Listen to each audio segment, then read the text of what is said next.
Nobody catches pirates. Time's up. Let's do this. We're in for a wild night.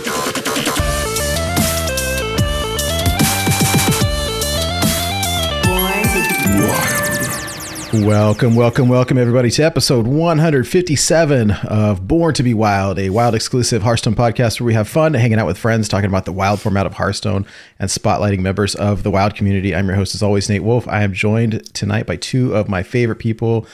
Sheep is out tonight because it's his anniversary, and so, you know, priorities and all of that.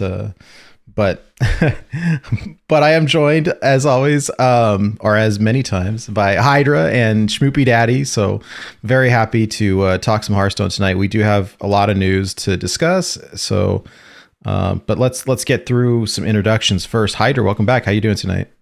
I'm doing really good. I'm currently cold because I've been blasting my air conditioning on full, make this house as cold as possible before the show, but shut her down so, you know, we can get some good audio going. It's been like California weather up here, like 90 degrees. So it's a little hot. So just if you start melting over there, just turn on the air and the push to talk. You'll be fine. It'll sound like I'm on the side of the freeway whenever I do the push to talk. But I'm doing fantastic. Glad to be here. It's always the best night of the week, and stoked to talk about the game. Yeah. And of course, Schmoopy Daddy, welcome back. How are you tonight? I'm doing okay. It's you know, it's a little bit nerve-wracking. I'm the only adult in the house, and both my children are sleeping peacefully for now. So I am going to hope that stays true through the whole podcast. I see the monitor light up, and I'm like, oh. But no, I'm happy to be contributing from Orange County, New York. Funny how we are oranges and oranges once again. And yeah, I'm glad that my little story soundbite got in there for the intro. Caught me off guard. That's it's caught me off guard too. Off guard. You know what? I said it from the chest. Oh, unlucky. All right. I said it from the chest, and I'm going to own it, and that's out there now. Excellent. It was so funny, though. It was so funny. I very much appreciate it. Very much. I was sad to not be able to join everybody, but I was ill. I'm feeling much better, so that's good. Good. Yeah, glad you're better, man. Well, for those of you joining us for the first time, welcome aboard. Let me briefly explain how this show works. We record this podcast live every Friday evening at twitch.tv/borntobewildhs, and the video version of this podcast is then posted to YouTube shortly thereafter. Audio versions are also distributed to all podcast apps. However you're watching, listening, or absorbing via osmosis this podcast today, thank you. Yes, you. Yes, thank you so much. Yeah, I almost clipped the part where the jocks were like the stroke, and I thought, you know what, I'm just gonna not. And it can go wrong. It can go wrong out of context. Glad you didn't do that. Yeah, I thought about it, but yeah, it is against my better judgment took hold momentarily, and I thought better of it. But now I'm gonna clip you saying it. No. Perfect. Timestamp. Oh yeah, there's so many times that I've done that. Like, oh, I need to go back and record that. Especially with Sheep, like all of the different sayings. Like, I want to have on a button like, that's more than two, or so's your face, and I just have not gotten around to it. But one of these days. Anyways, before we get started with the main show, and again, we have a pretty packed show tonight. Did want to say a big thank you to Shokunin, the executive producer of our show, and to Armorn and our other patrons. Thank you very much for your support. We really appreciate it. And if you are someone who is looking to support the show, there's a few ways that you can do that. Some are free. If you want to like, comment, subscribe to our stuff on YouTube, that helps. If you want to, like or comment or review our show on any of the podcast apps, that helps as well. If you are somebody who uses Twitch a lot, we do have some emotes that you can unlock by liking or following our page on Twitch here at Born to be Wild HS. Also, if you subscribe, there are some other emotes that you can unlock, different ones. So yeah, We do have some merch as well. Look, I just cropped you out of the photo. Schmoopy Daddy, you're just not in it anymore. So there you go. You know what? I think that's an improvement. So I'm not gonna lie to you. I need to get some of the new shirts. Mine are getting kind of old and ratty. I have the blue one on tonight, but they're pretty cool. Yeah, Schmoopy Daddy's got the gray one on, and but yeah, they're neat. So we've got the shop set up to where you can kind of mix and match. Like there's different logos, and then you can pick the shirt that you want to like slap it on, and it's like their print as you order. So anyways, if you're interested, they pretty cool. They're, I think, about $20 a shirt or something like that. Anyways, yeah. If you all like links to all of that stuff, to our YouTube channel, to our Discord, to the merch shop and all that stuff, they can be found on our website. It's borntobewildhs.com. Again, borntobewildhs.com. If you're interested in interacting with any of us outside of the show, we do have a Discord channel. It's a really fun place to hang out, interact with everybody. We share deck lists there. We share the news. Like that's where we get all our Hearthstone news. We've also got a bunch of deck lists. We've got Marvel Snap stuff. We've got funny stuff. And I saw a picture of Goliath's strangely shaped pizza this week, but it looked yummy. I bet you it tastes amazing. It looked like a. What channel was that in? I missed this. There's food. There's a food channel. So it looks amazing, but it looked like you're riding on a bicycle and you hit like a rock, and instead of going over it, like the tire collapsed. Like, oh no! But it looks really yummy. It's just, or like it looks like a fidget spinner, right? Like it's like a triangle. Yeah, or a clover. But it looks really yummy. It looks really yummy. So anyways, but one of my favorite things to do is to kick off the week looking at the funny username channel and seeing what kind of people we've interacted with over the past week. So this week's show is dedicated to Jubberdungus. I clicked on that one just as you said it too. Hewing Necks, to Dada, to Wild Shaman, who was actually playing a shaman, to Crayon Priest. Crayon Priest. Can I tell a story about Crayon for a minute? Yes, please do. Can I tell a little story about Crayon? Because I queued into Crayon, and Crayon's like rank 1000 on Priest, and I'm thinking to myself, bet Crayon's a Nagro pirate priest. Narrator, sure enough, it was an aggro pirate priest. So like, I was just like, sometimes you look at the usernames. There was somebody back when it was popular. There's somebody who was named Q Block who was playing Disco Warlock. Oh, must have been somebody's alt. The sneaky SOB. But this particular person, I know, like, I'm looking at it, I'm like, you've picked the username Crayon. I'm going to assume you're going to pick the deck that also would use crayons, and that worked out great. It's good to mess with people. That's why I was always Magni playing Pirate Warrior. Right? Listen, the like psychological warfare is very smart. Because Magni, you only play that when you're playing like a control warrior, right? Because you want to see the armor up. It looks so cool. It does. Or vice versa, you play the pirate Garrosh. The pirate Garrosh for like, I don't know, Odd War, that doesn't exist anymore, but you get the idea. Yeah. I want to play the new one, like death metal Deathwing or whatever. It looks really cool, but I haven't used it yet. I don't know. Warrior kind of sucks, so I should try that Menagerie one that was going around. Maybe that one will work.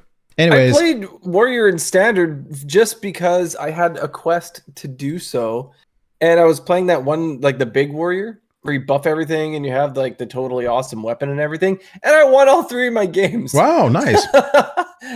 But I was probably just playing against maybe whatever was favorite at the time, and I've been told it's a horrible deck, but I had so much fun dropping like the big, I don't even know what the card's name is, but the one it like attacks 3 enemies, and I'm dropping like 30s of them. It was so cool. Ew. Yeah. Wow. Yeah, it was fun. They basically have charge, right? If there's only 2 things on board. Our last 2 people, I want to give a big shout out to Fee Fi Fo Fum that Sheep found earlier today. And of course, our returning funny username champion, DJ Weed Obama. Yeah. Staple, really. I've run into to them many times actually as well, and it's so funny to see some of these like oh DJ Weed Obama. I run into them before. Yeah. Oh man, that's There's great. a couple like that I'm pretty sure I've posted this before, but you know what? It's still funny. It's still funny. It's still funny. I love these. I think we did a compilation one time. I threw together something with Squelch actually in maybe one of the Discords, because we were looking at all the different combinations of usernames with pants in them. And so we had like happy pants, funny pants, angry pants, lucky pants, poopy pants, like like there were so many.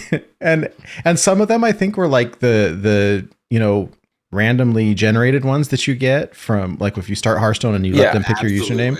Yeah. But some of them can't be, right? There's no way that they all are. And so yeah, so anyways, that was great. It was great. There's ridiculous pants.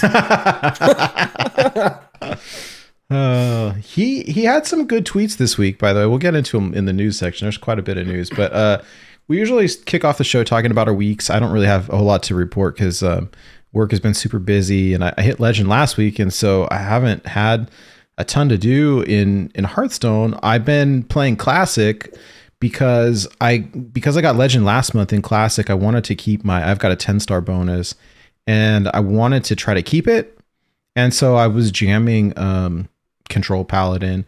It's essentially like the same list from last time, but Labore Sangre posted a new one, and so I kind of gave that a whirl, and then our old buddy from like way long ago, Reganis Prime, hit Legend with a different version of Control Paladin, which I really like, and so I've been playing that. They're all similar-ish, but and I play a little bit also of like Wallet Warrior, like classic Wallet Warrior. It's just there's such long games that, do you really want to do it? But I like the Control Paladin quite a bit. I faced 0 bots this time, which I frankly was kind of disappointing because I wanted the easy wins. But oh well. Wow, that was a noise. Was that your cat? That was my cat. So Rory makes a sound when she jumps, and so she can't jump without making a sound, and so it's this like little Murlocky like sound. So hi Rory. That was a really great sound. I might have to clip that one too. For those at home who are audio only, Hydra has hoisted his cat into the air to present it to the camera. Yeah. I think that the majority of our folks listening are audio, which we really appreciate. I always try to push the video either on YouTube or live on Twitch, because as we're talking about decks and cards and articles and stuff, like we'll have the pictures up on the screen so that you can follow along. But they're also in our show notes. And so if you're interested in kind of getting the deck codes, the links, and all of that stuff that we're talking about tonight, check out our show notes. They'll be in the description of the podcast. They'll be up on YouTube. They'll be up on the website. So that way you can copy and paste the links instead of having to type them in, or you can actually see what we're talking about. Anyways, yeah, my week was kind of boring. I played the new Battlegrounds season started, and so I've been playing a bunch of Battlegrounds. There's a bunch of new cards, which are kind of cool. They basically like reworked the way that poison works. So your cards don't have permanent poison anymore, which part of me was really happy about, and part of me was kind of disappointed. But it's probably a good thing for the game. And there's just a bunch of new stuff, and I'm trying to clear through like so many different daily quests everywhere. But yeah, I would love to try to get my 11x back so that the climb wasn't so brutal. I'm trying to figure out like what is the meta right now, right? Like Bonk Druid and Kingsbane Rogue, and so like what wins against that? But anyways, we'll get there. But I had a rather uneventful week. Both of my parents have COVID, but they're so they're like quarantining, but they're doing well. My dad's almost better. Like they're both vaccinated, and my mom, they gave her antivirals and stuff, and she's doing better. So it's but like, oh my gosh, she sounded terrible. So we ordered they were out of like cough syrup and and throat lozenges and stuff. And so he did like an in-store pickup from Target, and I picked it up on my way home. Swung by my parents' house, and I put it on the front door, and I did like the ding dong ditch, right? Where I rang the doorbell and I ran back into my truck, and my dad comes out of the house, like picks up the thing, and then walks over to my car and wanted me to like roll down the window. And I was like, get away from me. like, no, I'm not rolling down the window. Like, go away. I do not want to get sick. I can't get sick. Work is super busy right now. I do not want COVID. I had it once and it was not very good. I don't want to miss more work, and I don't want it, and it sucked. I don't know. You've had it before, Hydra. I know you had it. It was not a very fun time. I got it once too last summer. Yeah, Thank it you, was Snoopy swim lessons. It was about a year ago for me. I think it was like in April last year or something. But anyways, yeah, I do not want it again.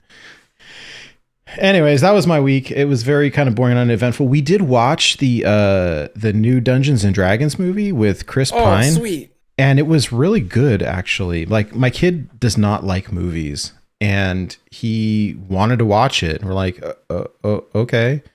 So we all watched it together, and it was really good, actually. I enjoyed it quite a bit. So I'm glad, because my kid makes fun of my wife and I for playing Dungeons and Dragons, and because I don't know, it's not cool, right?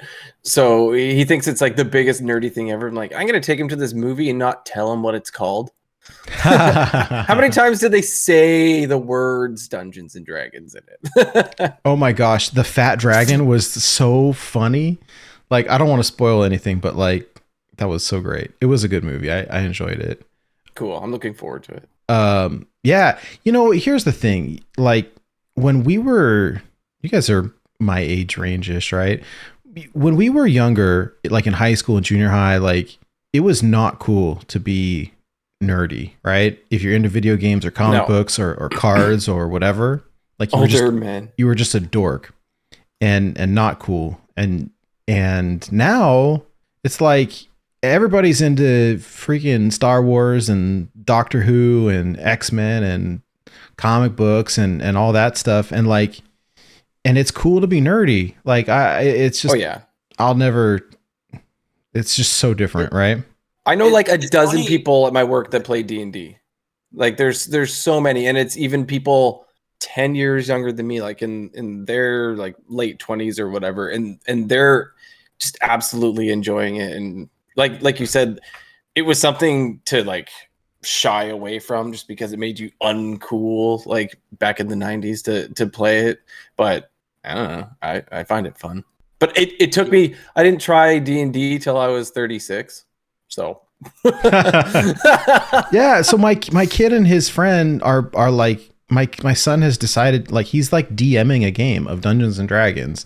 The other night I'm sitting there with my wife eating dinner, and we're inside, but we have like the back like screen doors like open, and my kid and his friend are out in the backyard, and so we're just kind of like watching and listening, like parents do, and he's sitting there talking about, like, he's coming up with this whole story about how it's like Harry Potter school kind of, and what type of weapons do they have, and like, oh, then this monster invades, and like, what are you gonna do, and let's get out our D20 so we can roll for initiative, except we don't, like, he doesn't have the dice, so he uses like a dice app, but now he wants me to get him dice, and then it's like wow, and he's good at it too. It's like, that's cool. It's a good creative outlet. it is. It is really good. And yes, all of you are hipsters, and we're hipsters too.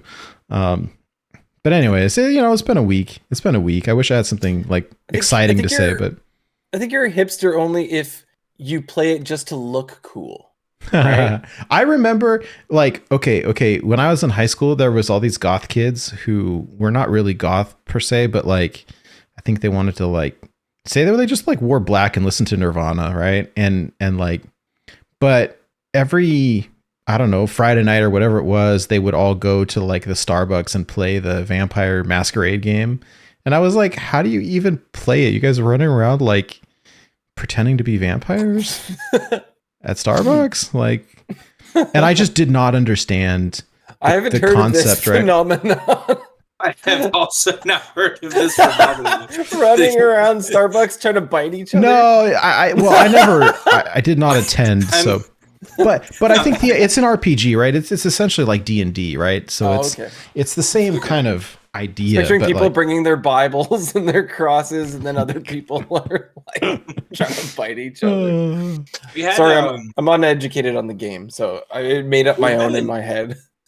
At my college, we had Humans versus Zombies, where like you had to have a bandana, right? And you either wore the bandana on your head or your arm. If you were still a human, you wore it on your arm.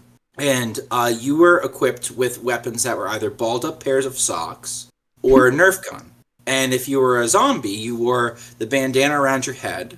And you could play this game between classes. And basically, like any public spaces that were open and outside were fair game. And anywhere inside was not fair game for the game to be played. So like you had a zombie zero who would go around and who would like tag people and like, you know, they suddenly became zombies overnight, and then you know, they were just you played until there was a select group of people who either, I think it was the zombies had to feed, so they had to tag somebody once every 2 or 3 days.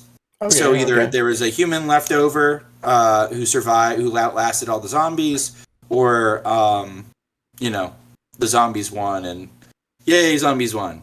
You totally reminded me of something, by the way. It sounds like a fun game. So, this game just lasts. It was like fun, a week. but like I was told point blank by people in my locker room on the soccer team who were just like, "Schmoopy, if I find out you're playing that crap, I swear to God, you're not gonna give us a bad name. You're gonna lose your. Like, all right, listen, whatever, dude. Like, you're gonna lose your jock status. So I never joined, but that was the sort of thing where I was like kind of like in high school. I was a decent mix of like jock and nerd. So like it's totally something I would have gotten into and been like, I can outrun all these guys. Like that's not a problem. The training. I'll load my Nerf gun and let's freaking go. So you're talking about like the sock weapon. So I read this on Twitter earlier. I was doom scrolling and there was this history thing, right? It says divorce by combat, the medieval way of ending a marriage. In medieval Germany, husbands and wives could settle their disputes through marital duels. The man fought with one arm tied behind his back in a hole, while the woman wore weighted clothing and used a sack filled with rocks as her weapon. If they couldn't resolve their differences peacefully, they would engage in the duel. The consequences were severe. The husband would be beheaded if he lost, and the wife would be buried alive. Like, whoa. So the husband's in a hole, like up to his waist with one arm tied down, and the wife is running around swinging a bag of rocks at him. Like, wow. It's not worth it to get divorced at all. Why would you even try? Can I float out there that I would lose? Like, I would die. You could try throwing your little Murloc at her. Oh, man. Yeah, I would die. All right. Well. Anyways. So Nate had an interesting week. He Yeah. doom scrolled till he found that. Yeah. Schmoopy Daddy, how was your week? What'd you do this week? My week, like, I kind of like, I don't know. Like, I feel like work kind of like flew by because I'm at the time of the year where during COVID, I had to completely revamp my curriculum and kind of like do things a little differently. And so if I had to do things that were a little bit more video based and a little bit better via the media of Technology. For us, it was Google Meets and not Zoom. But like for my particular district, it was Google Meets. I did like a superhero week. And so students would send in like their favorite superhero and then we'd sort of fact check the physics behind it. That's cool. And well, you say that's cool, but I can't tell you, like I lose like half my class like checks out. But the other half is like never been more keyed in their lives. So it's an interesting dichotomy of just kind of like figuring out like the I think last week was May the 4th. Yep. No, 2 weeks ago. 2 weeks ago was May the 4th. And so like I'm getting like the sci-fi nerds in one swing, and then like sometimes it's the same people, sometimes it's different people in like the superhero swing. Ant-Man is OP, by the way. Ant-Man possibly, if he can shrink down to the quantum level and then have agency at the quantum level, like we're talking like time travel and stuff, like he could crack the Avengers wide open. Like he's the most cracked. Anyway, moving on past all that, work week kind of flew by for me. Hearthstone, I was sort of stuck in this weird purgatory where I was high enough where I'd play something bad and I'd sing some ranks and I'd be like, you know what? I could possibly get a neon tweet if I played something a little spicy that was decent, hit the right matchups and pop back up again. And I find myself, the decks that I'm playing, or the place that I was not exactly like carefree queuing Hearthstone. I was a little bit anxious, where like I'm right on the border of 11x, but I'm not quite there. And I don't quite know exactly what deck I would want if I wanted to get 11x, or even if I wanted to get 11x.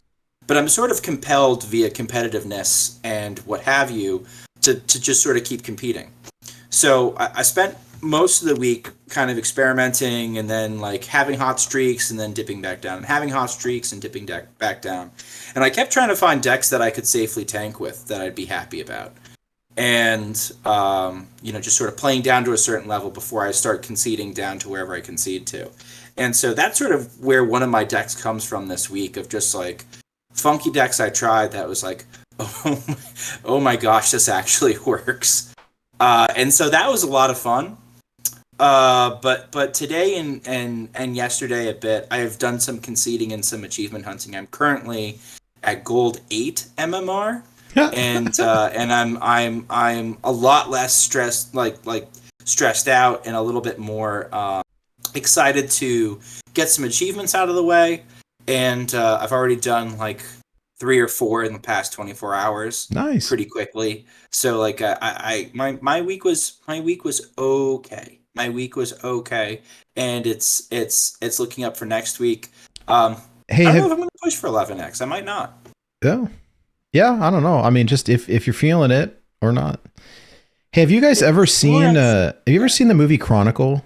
I've heard it. Michael B. Jordan, I think, stars in it. It's basically like it's like a found footage superhero movie, but the premise is like, it made me think about it because you were talking about your class, right? So here's the basic premise without spoiling the movie.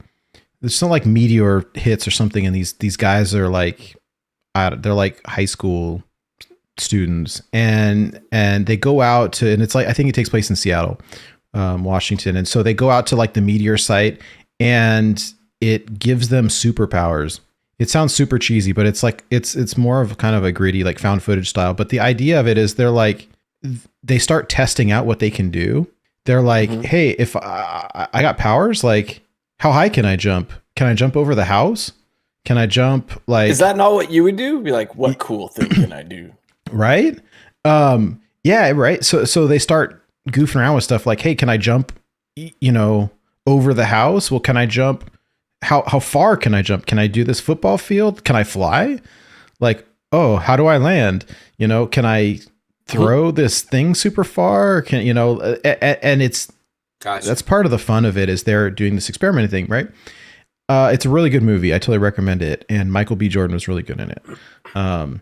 There's another movie that's very similar, sort of, but it's a vampire movie called Afflicted. But it's the same idea, right? It's this found footage type thing. But the idea is this guy gets like bit by a vampire and he starts turning into a vampire. But him and his buddy are in like Europe, and they're like documenting their trip. And so when he starts turning into the vampire, they're like, oh, can I do cool vampire stuff? Like, can I like climb up this wall? Can I like lift this car? And they're like testing out the limits. I love that stuff. It's so great. Sounds fun. It's some good times. Anyways, Hydra, how was your week? I know you were sick, so I guess it's not. That wasn't so fun. I took my son to the doctor. My son's doctor was away for like a month. And so we had to go to a couple of clinics because he had some ear infections. He's had so many ear infections this year. It's been kind of crazy. And his doctor came back, so I had an appointment with him. took them in, and then later that night, I started getting that feels, like in the throat, and I'm like, oh no. Next day I woke up and it was true. I was definitely sick. So I stayed home, and it actually, like, day 2, that day it actually hit like pretty hard.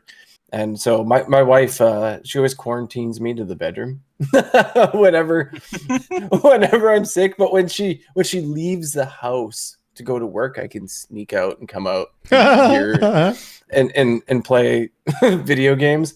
And so I played Hearthstone with no feeling behind it whatsoever. At zero anxiety. I did not care if I won or lost. I just felt like garbage. So I just sat here and I just kept hitting play, and play over and over again. And I honestly did not care if I won or lost. And I played the mind-numbingly ridiculous easy deck of Big Priest. And so I just did that for, I don't know, a couple days or whatever. And I ended up, I don't know if you guys talked about it, because I hit it on we did Friday. Yeah, we week. did. Yeah, so it hit Legend 733. I came in at happened just before the show. Yeah, they were calling us droolers, so that's what you missed. And you know what? I know I got comments on my tweet too, wow, congratulations, you're part of the problems and stuff like that. I'm like, I was thanking you because you're bringing awareness to the problem. Love right? Everlasting is just a nutty card. It's very good. It is. And you know what? When I got friend requests, and the first thing I typed was, hey, how's it going? Just trying out Love Everlasting in this deck. It was the first thing I would type, just so they wouldn't yell at me. I converted to doing that thing now. It's like, hi friend, we're friends now. You're just gonna make someone even more mad if they or calm them. It could be one or the other. But friends now. Hello, friend. After that, I really, really wanted to play in the Diablo 4 server smash that was on the weekend. I guess the idea behind that was, hey, let's see if we can take down this server. How many? Let's get everybody playing it. Play the beta for free. Oh man, when does it come out? I want to play June 6th. So that's super soon. It's just over 2 weeks. Yeah. All right. I want to play it really bad. I played in the betas before this, but my brain was too foggy that I was not in the mood to play Diablo I really, really, really wanted to, but I wasn't gonna have fun. Playing Big Priest was so much easier. But no, I ended up just playing Classic, and I was doing the Control Paladin thing again. And did you hit any bots this time? Because I did not. No, the 10x completely wiped that away, because I was at, I think, 4x for the climb when I hit Legend last month. And no, there was 0 bots the entire time, and my win rate is abysmal compared to last time. Last time it was 80-something% or whatever. This time I'm sitting at 51 or 52%. Ouch. At 28 and 26. So that's brutal, man. I'm sorry. Yeah, 28 and 26. I kept playing the game. I'm actually surprised that this is a positive win rate. It's just barely. It did not feel that way. And it's so funny with this record so bad. If I look at my all-time with the deck, it brought my win rate. My win rate was so good last time that all-time I'm still sitting at 72%. of all time. Wow. Yeah, last time I had the best win streak I ever got. I had nothing but bots until Diamond 1. I went, what is it? I think 45-1 was my 45 game win streak was my longest win streak. It was amazing. I had Legend with, it was I think 92-93%. It was insane. Yeah. I've never done anything like that before. That's why, because the win rate was so high, I thought I might have the 11x, but I did not get it. There's just so many bots and so many people playing that just letting mine decay for this very reason. Just letting it decay. You decay super fast. Put me amongst the bots. I'll hang out with them. You got to change your username you got to change your username to just smashing the keyboard and whatever letters come out, and then everyone will think you're a bot.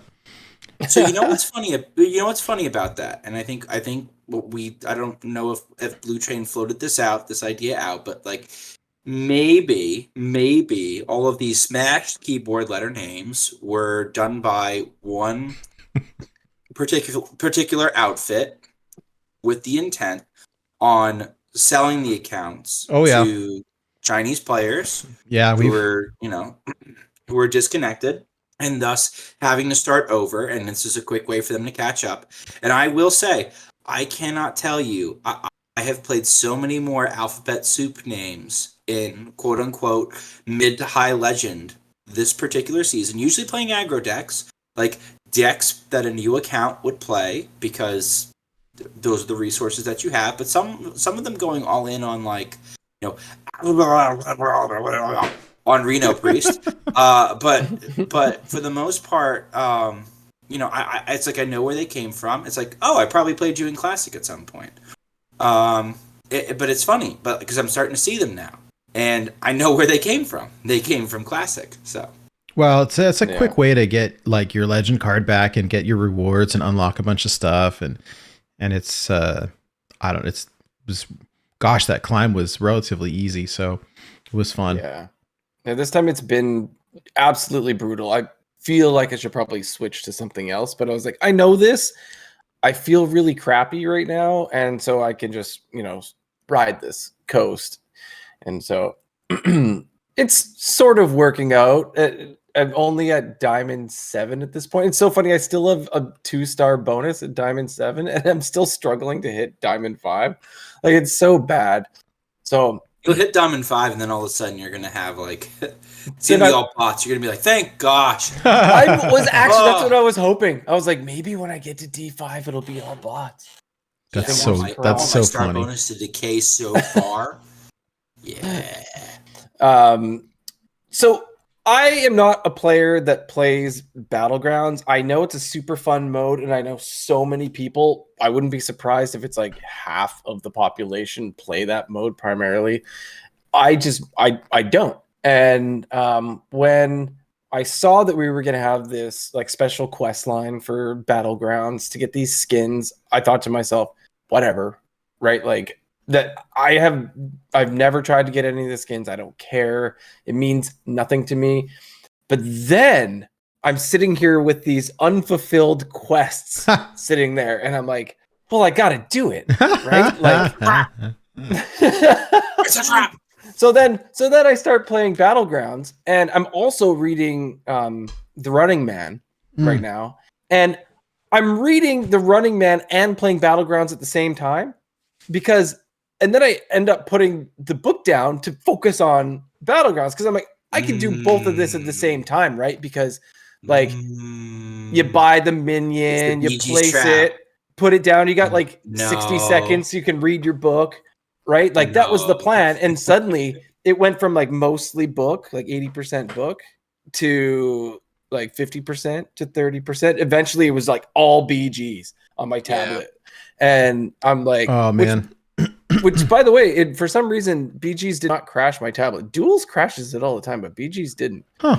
I guess because I'm just in game the whole time and it doesn't like, you don't have to go through a collection or whatever. I don't know. Anyway, then I was sucked in and I finished my quests and I'm like, I want to keep playing. There's all these cool new minions.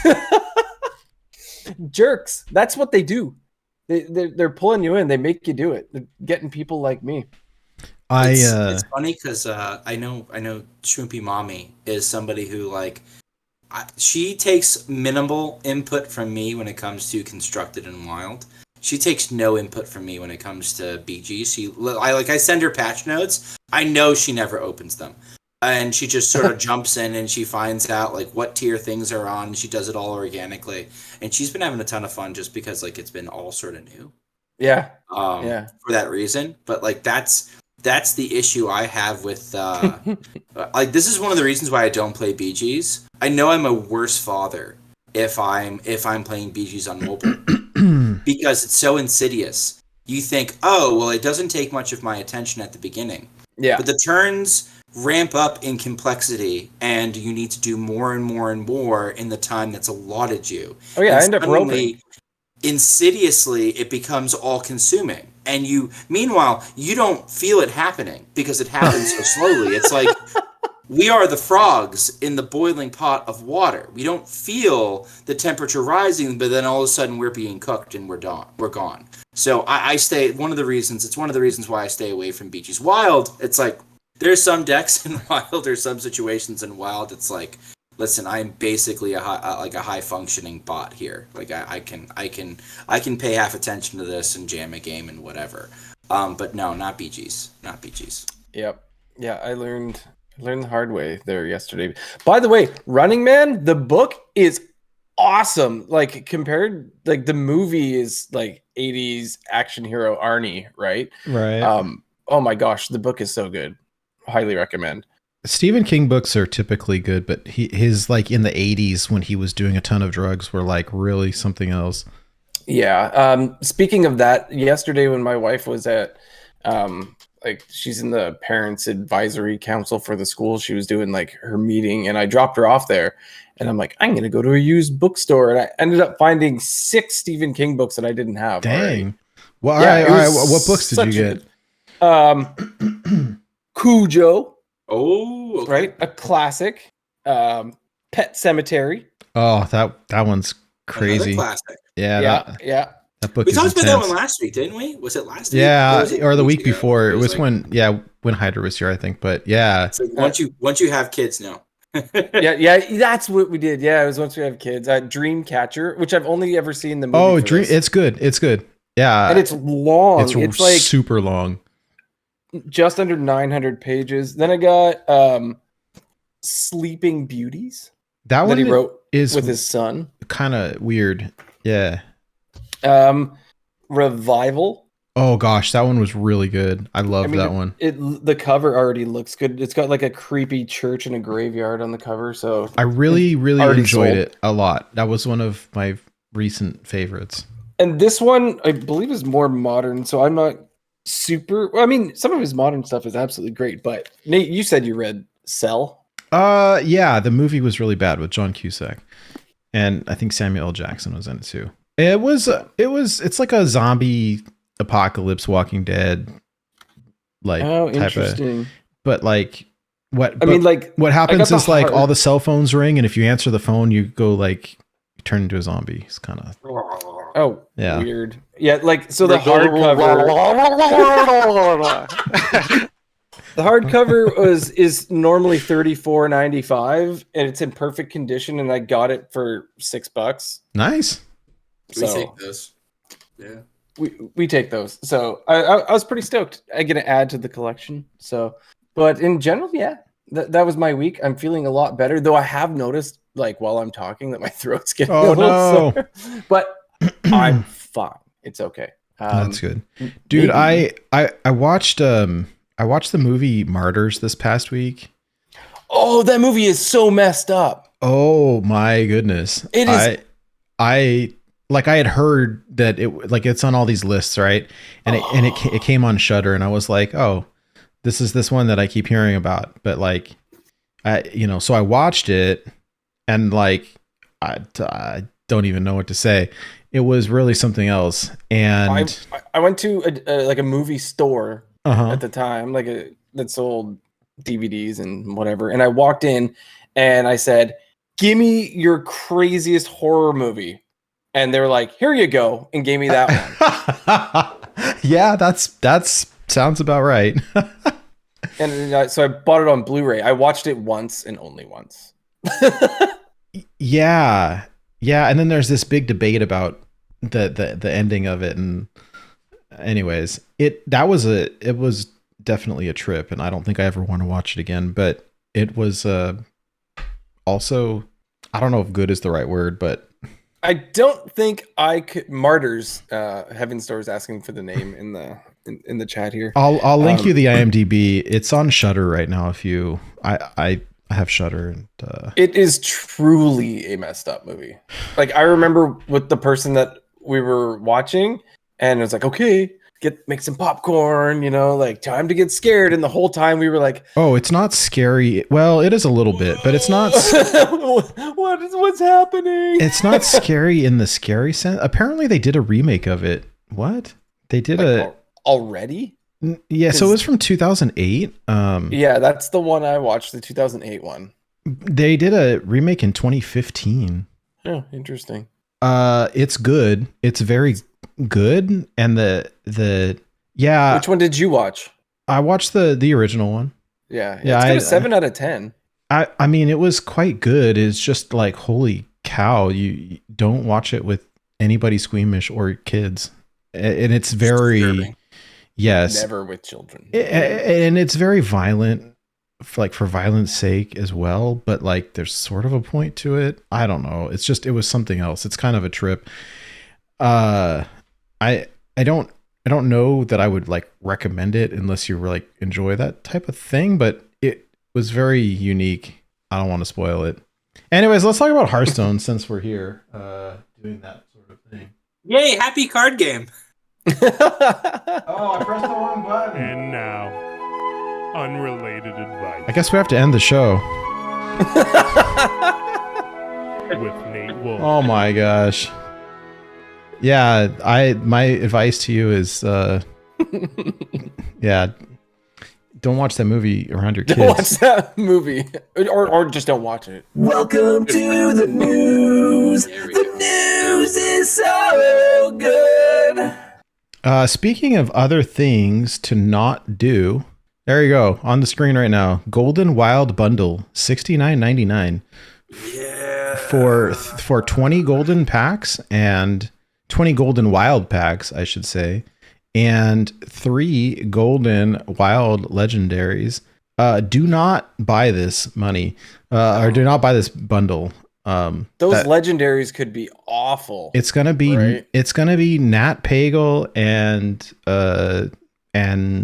How dare you? How dare you? you know, when every time I do this, like, you know which one I got? I got like the neutral one that says like your opponent's first card costs 0 or something. Like the and it's like you.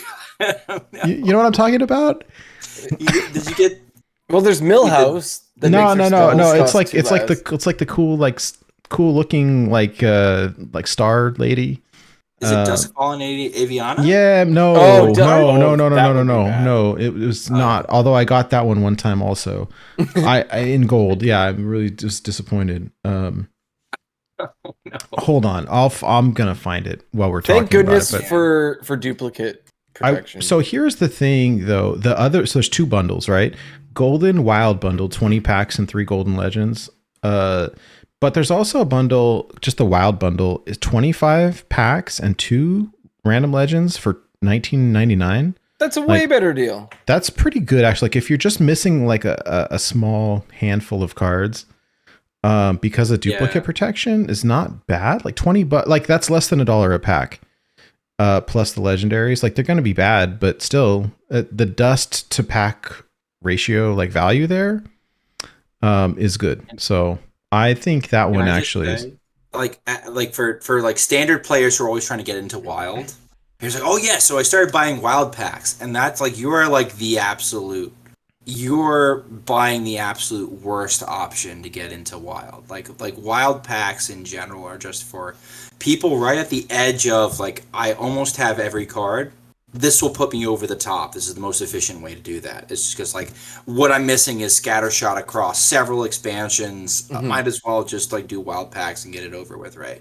And so like I hear because I see it all the time in like Corbet's chat, because he kind of straddles the plane between standard and wild, especially him doing the VS podcast now. So it's like he's especially getting sort of more of a in tune standard audience, and they're watching wild and they're interested and they're just like, well, it's not standard, I'll give it a shot. But like, oh god, there it is. Harbinger. So oh no! You want to know? You want to know how I found it? I googled worst Hearthstone legendaries. Harbinger, Celestia, stealth. No. After your opponent plays a minion, become a copy of it. Yeah. And there's just so much garbage that you can get from these packs that just it does not make it worth it. Even if you're just gonna like dust the cards. The art is really nice. Like you're better off getting like Outlands packs, or like I don't even know. I used to know what the most influential expansion was. I used to be like, yeah, get Skullomance, get this, get that. I think now the new expansions are such a high power level that it's almost like, well, just buy the new expansion, and once you have those cards, kind of like craft or fill in like the wild cards that kind of like, you know, You just are need the mortar that stick it together. It's a lot more interesting now, actually, and I think that gets understated sometimes. How much of an impact even a seemingly weak set has on Wild. Dude, 'Cause it's Astalor so is much in better than some of the stuff. Astalor is in every single deck except odd decks, but like every single deck. I mean, it's crazy. And then for a time, right, in like Sire Denathrius was in every single deck. Like the new cards, like there's some crazy level of power creep. So yeah. Anyways, yeah, that was my trash legendary. I'm not buying this bundle. I'm not doing it. I need to. I'm not either. It kind of goes for the old adventures too. Like if you're free to play, like you have to pay money to get like League of Explorers when you could just craft Bran. Yeah, right? Like, it was worth it at the time. or Reno. Yes, at the time, but not now. Like you don't need to do that. On my other accounts, I have crafted those 2 cards. Although they're really fun to play. Like if you like the PvE stuff, it's really fun. Yeah, they are fun.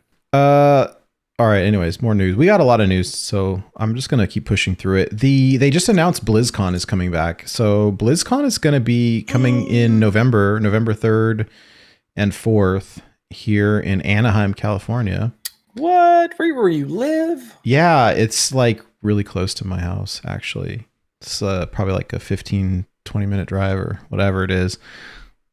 Watch the 3rd and the 4th be like a Tuesday and a Wednesday. It's a Friday and a Saturday. I looked it up. Why a Friday?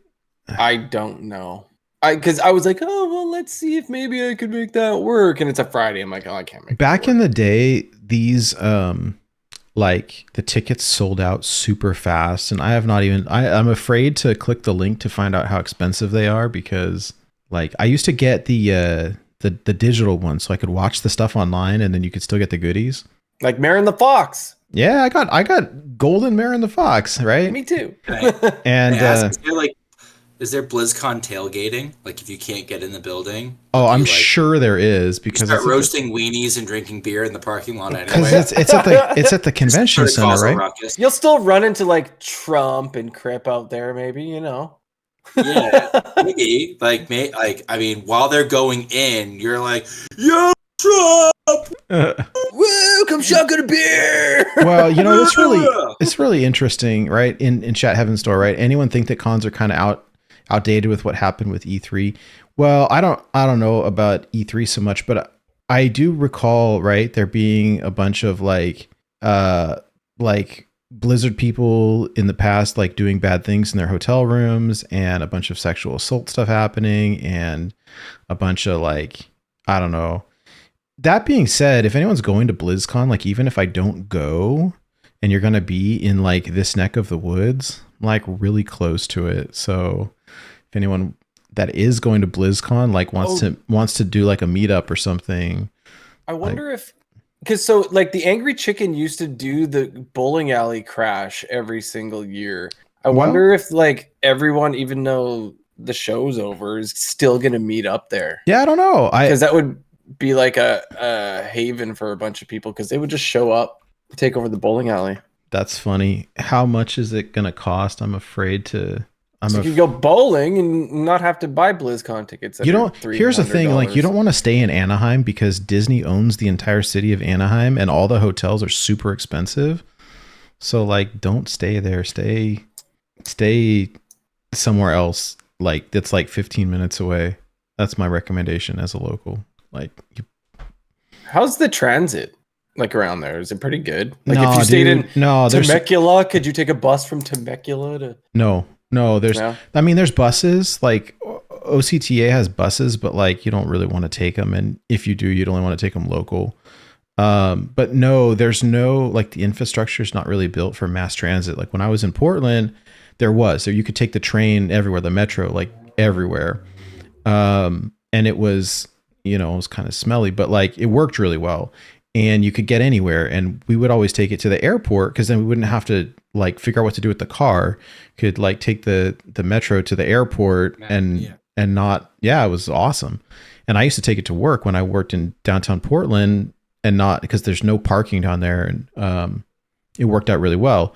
There's like there's an Amtrak here, but like I could take the Amtrak like from Orange County down to San Diego, but like I'm not like, it's not the same level of like mass transit. Everyone drives, and so the freeways are always packed, and everyone's driving their Teslas, and it's Orange County. I mean, it's crazy. But yeah, how is it having Mickey as your mayor? Yeah, I don't live in Anaheim, but it's not too far away. Yeah, the mouse, they do own pretty much the entire city though. It's kind of crazy. But yeah, I don't see the prices online here. That aspect kind of like what you're describing kind of is what like struck me about LA the couple of times I've been out to LA that I didn't like. As somebody from the East Coast who's kind of used to like, you know, assorted metropolises with reasonable, if not always reliable, mass transit. Yeah. Right? And like you go out to LA and just everybody's driving and it's just like, well, this sucks. Yep. Yeah, you know, that's like, so there's one bus to the airport and hope it doesn't get stuck in traffic. It's pretty much the same. It's pretty much the same here, except I think Orange County is nicer than LA because I mean, maybe not the great parts of LA, like if you're talking about like Brentwood or whatever, but like it's kind of highbrow.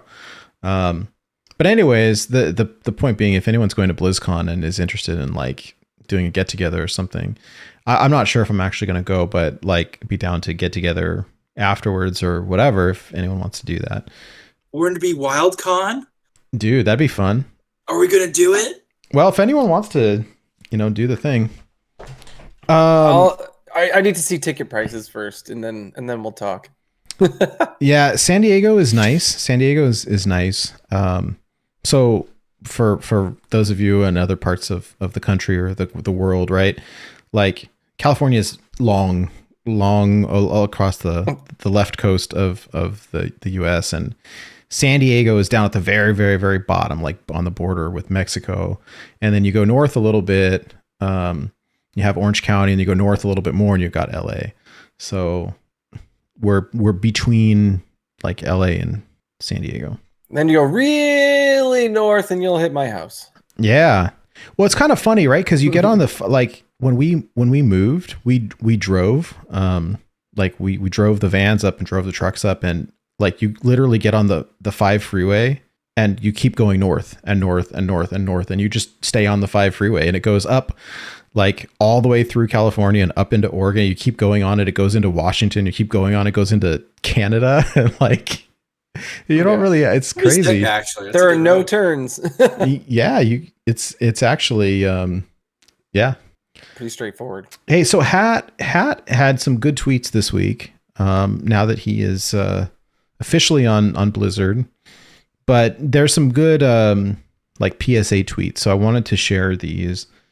So first up, somebody had tweeted out, "Hey, Celestalon and Ridiculous Hat, should I wait with claiming these rewards when we're getting Death Knight skins?" Referring to the level 100 skins that you get when you finish up the Tavern Pass track, whatever it's called.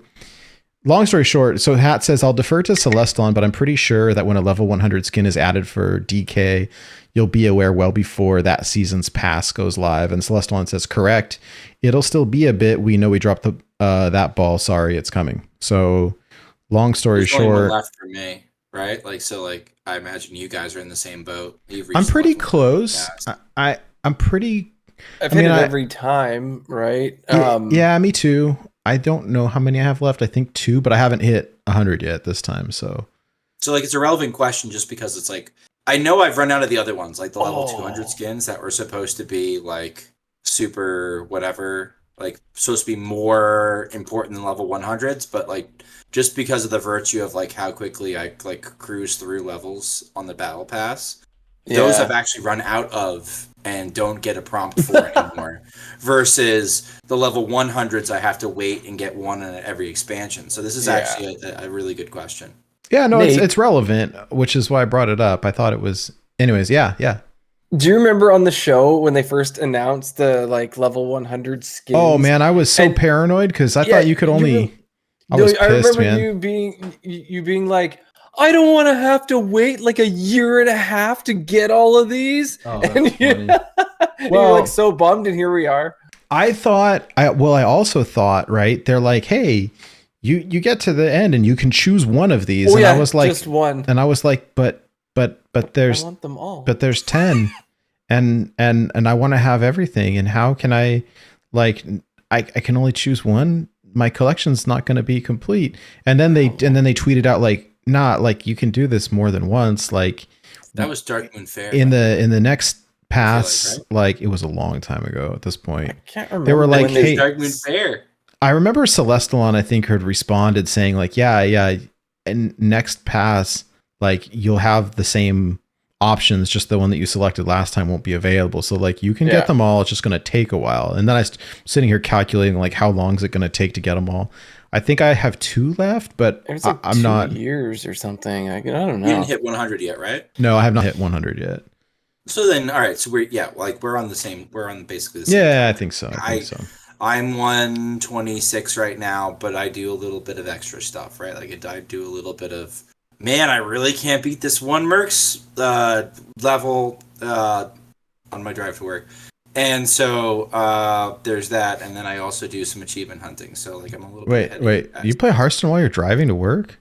Absolutely not. I don't. I heard it. It's I start the Merc battle and just I can't, like I don't even play the minions.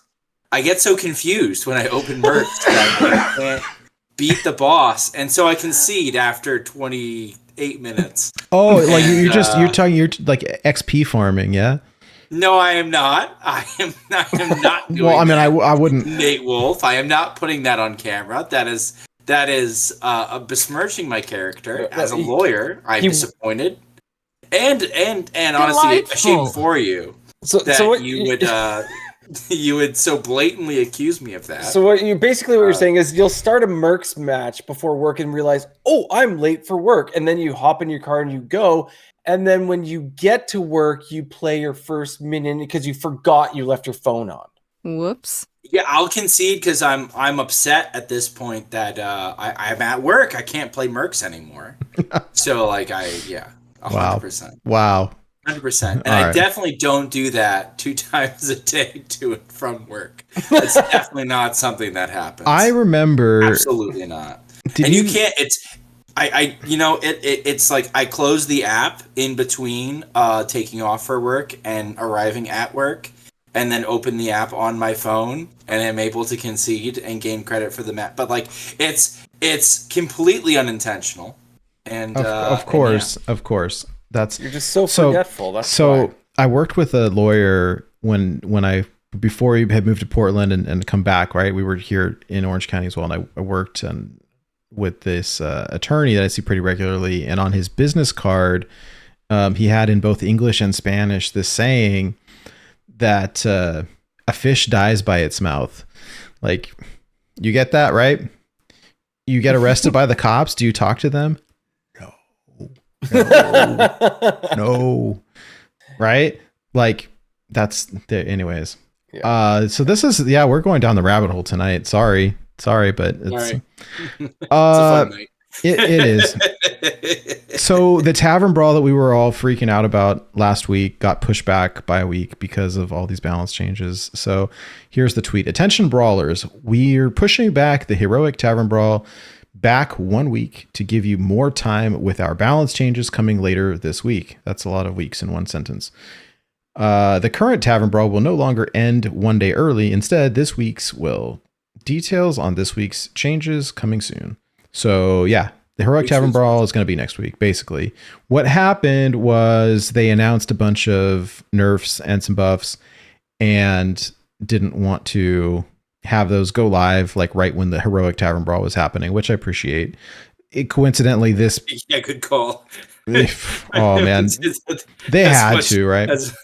They had to. Like, they had to. There's no good way to do this. And honestly, like, I mean, I know you're about to talk about it, but like, it's it's just so messy, right? It's messy that it's the person who probably planned the balance changes is not talking to the person who planned when this brawl was going to happen. Well, and I imagine, yeah, this stuff, it's probably different people, and it's probably like some of this stuff I imagine they have to plan way in advance, right? Like, Yeah. the balance changes have to be, although these were OTA ones, right? I don't think that you had to download a new, at least No, not I for, opened up and it was there. Yeah. I saw one person's comment on the tweet. I can't remember who it was saying, "Oh, you mean pushing the heroic brawl closer to the mini set?"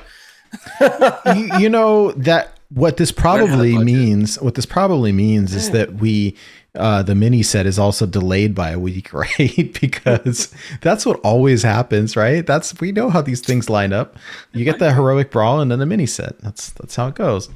So we got this infographic here that they've been doing lately, which I like. It's kind of a teaser that shows the cards in green are getting buffs and the cards in reds are getting nerfs. And it's actually kind of cool if you go on Twitter and you click the image, like for the alternate text for like vision impaired or whatever, it lists all the cards. So if you didn't have to like squint and try to look at what they are to figure out what they were going to be. So now here's the other piece that was a little Now bit you of tell me. a snafu. Right. These were supposed to be revealed yesterday, which would be Thursday, the 18th of May, but they were delayed until today. And so, yeah. One other thing I do want to say real quick before we get into what they are, one more Hat tweet. So thank you, Hat. Here's the tweet. So tomorrow the nerfs are going live and they include multiple cards with signature editions. You can dust these now for full value, but unlike other card rarities, you cannot recraft them. It might be better to wait to dust them. And then a follow-up says, just to be clear, I said now as a contrast to the last time Anubercon was nerfed, when dusting signatures was not an option. The full dust refund period will go live with the balance patch tomorrow as usual. Don't dust your signature cards until then if you want full value. And then I don't have the picture here, but I thought it was worth sharing because Nick Deck Tech Weiss, who's also part of the Hearthstone team now, had a really good follow-up quote actually. So this is really only if you're someone who's collecting the signature cards.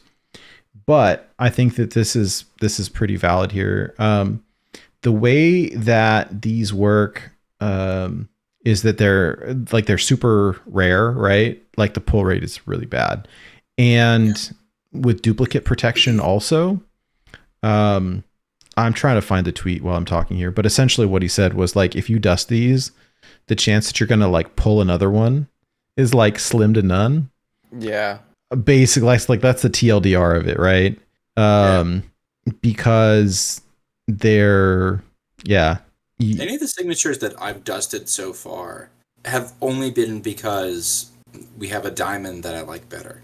Like, I think I dusted, like, Signature Liadrin because if I'm honest, the diamond 3/2 is just, like, it pops more, it's prettier. It pops, yeah. Like, the diamonds, like, it's just... The diamonds are way better, in my opinion. And so, like, I dusted her, but, like, there's a couple other signatures. Like, I also have a signature, is it Ronmath or Romath? I call him Roro. I just always call him Roro. I have a signature Roro, and we have the diamond Roro, and the computer always defaults to giving me the diamond Roro in my deck when I'd rather use my signature, because I actually like the art on that one better.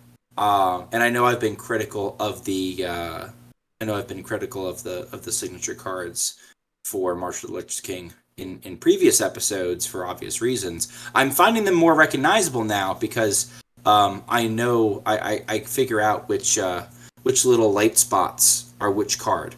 So they're a little bit more recognizable for me. But that being said, yeah, like I would think twice if you actually care about the signature cards, dusting them, because like you probably won't see them again. Like I have a signature, like I think it's Balseth, the priest card that got nerfed, and I kept it. I'm keeping it. I nerfed my normal one because it's like whatever. I'm probably never seeing the signature one again if I nuke it. Yeah, as long as everybody just knows that before they go and do it. So we appreciate the heads up, like for sure. Unless you're gonna drop a ton of cash, right? Like unless you're gonna basically like Even go then- through and earn every other signature first, and then earn that one back. Because that's kind of how that works, right, Nate? Like you have to earn every signature, and then you have a chance of earning it back. Yeah. I can't find the tweet. I don't know where it is, but essentially, the math is bad. The math is bad. Oh gosh, the math is like it's your chances are like abysmally low because the way that duplicate protection works is if you had the card and you dusted it, it still counts as like you having it and for purposes of duplicate protection. So it's not going to give you that one again until you've got all of the other ones of that same like it was shuffled to the bottom of the deck. Rarity. Yeah. So and like the pull rate on those is super low anyways. And so if you dust one, like cool, you get some dust, but like you're never getting it back. Not like realistically, no way. And you can't craft them. And so that's the really the piece is like unless you drop like $1 bazillion, which don't recommend doing. So yeah. Anyways, that's the kind of the gist of it. Moving along in our notes. Yeah, so nerfs. Yeah, so here's the thing, right? So the patch was supposed to come out, or the notes were supposed to come out yesterday, and they didn't. They said we found an issue with patch 26.2.2 that's expected to delay today's patch and patch notes until tomorrow. We apologize for the delay. And Nick said essentially, the issue that delayed the patch prevented a build of the patch from being successfully built. Oh, they were saying the question was, well, why didn't we get the patch notes early? And so, like, who cares if the patch couldn't come out? Like, we want to see the patch notes. And he said, well, the problem is that the issue that delayed the patch prevented a build of the patch from being successfully built. That meant that there was no build to pull the card art assets from for the blog, so the blogs couldn't be readied. And like they didn't want to do the blogs without the card art because then it'd just be a bunch of words with no pictures, essentially. Mm-hmm. So we got it all late. And what this means for us is that in the immortal words of Bill O'Reilly, we'll do it live. So yeah. Haven't seen them. We're going to look at them now. You haven't seen them? Nope. Okay. Well, I mean, they came out today, but I was at work all day and work is busy. So yeah, no, fun. I'm excited. I have not. So I got them up on the screen here. I don't have like, we're just going to scroll through the website and go. But yeah, there was a lot of stuff. So here's the dev comment about the overall update. Overall, and this, remember again, that they do these balance changes primarily for standard. And while there is a little bit of impact to wild, like on my brief scroll through, I think I see probably two cards that are maybe going to impact our format, probably mostly just one, but I could be wrong because I scrolled super fast and I don't really remember what else I saw. But here's the dev comment. Overall, the standard meta is in a pretty good spot right now with lots of competitive options for players across almost every class. This is our opportunity. Wow, that doesn't make sense. This is our opportunity to some adjustments that hit a few power outliers and play experience outliers. We're also including a few buffs that we hope will give players a few more neutral options and open up some space for the weaker classes. Essentially, this means that they're hitting Demon Hunter and Death Knight and buffing Warrior because it still sucks. That's the kind of typo that like they probably had to type this late. Yeah. Like, get it out there. I don't blame it. It doesn't make a ton of sense, but there's like a 2 missing or something. Yeah. To do some. Yeah, to do so. And then to the make whole sentence flows better. Anyway, sorry. Okay. But like my parents as journalists like just gave me just like I was just like, oh, I kind of feel bad that in that case. No, yeah, it's fine. It's fine. It's whatever. It is what it is. Okay, so the following cards have been adjusted to be less powerful nerfs. Number one, excuse me. Sorry. Sinful Brand. This is the Demon Hunter card. Like, this makes me kind of sad. Sinful Brand was the 2-mana epic spell. Said whenever You cast it One on mana, an by the way. oh, was it one? Oh, originally this is already been nerfed, right? So brand an enemy minion whenever it takes damage, deal 2 damage to the enemy hero. Now it says brand an enemy minion whenever it takes damage, deal 1 damage to the enemy hero. The dev comment says, Demon Hunter is one of the few power outliers in this meta with several competitive archetypes. Sinful brand spell Demon Hunter is a standout within that class in both power level and negative play experiences.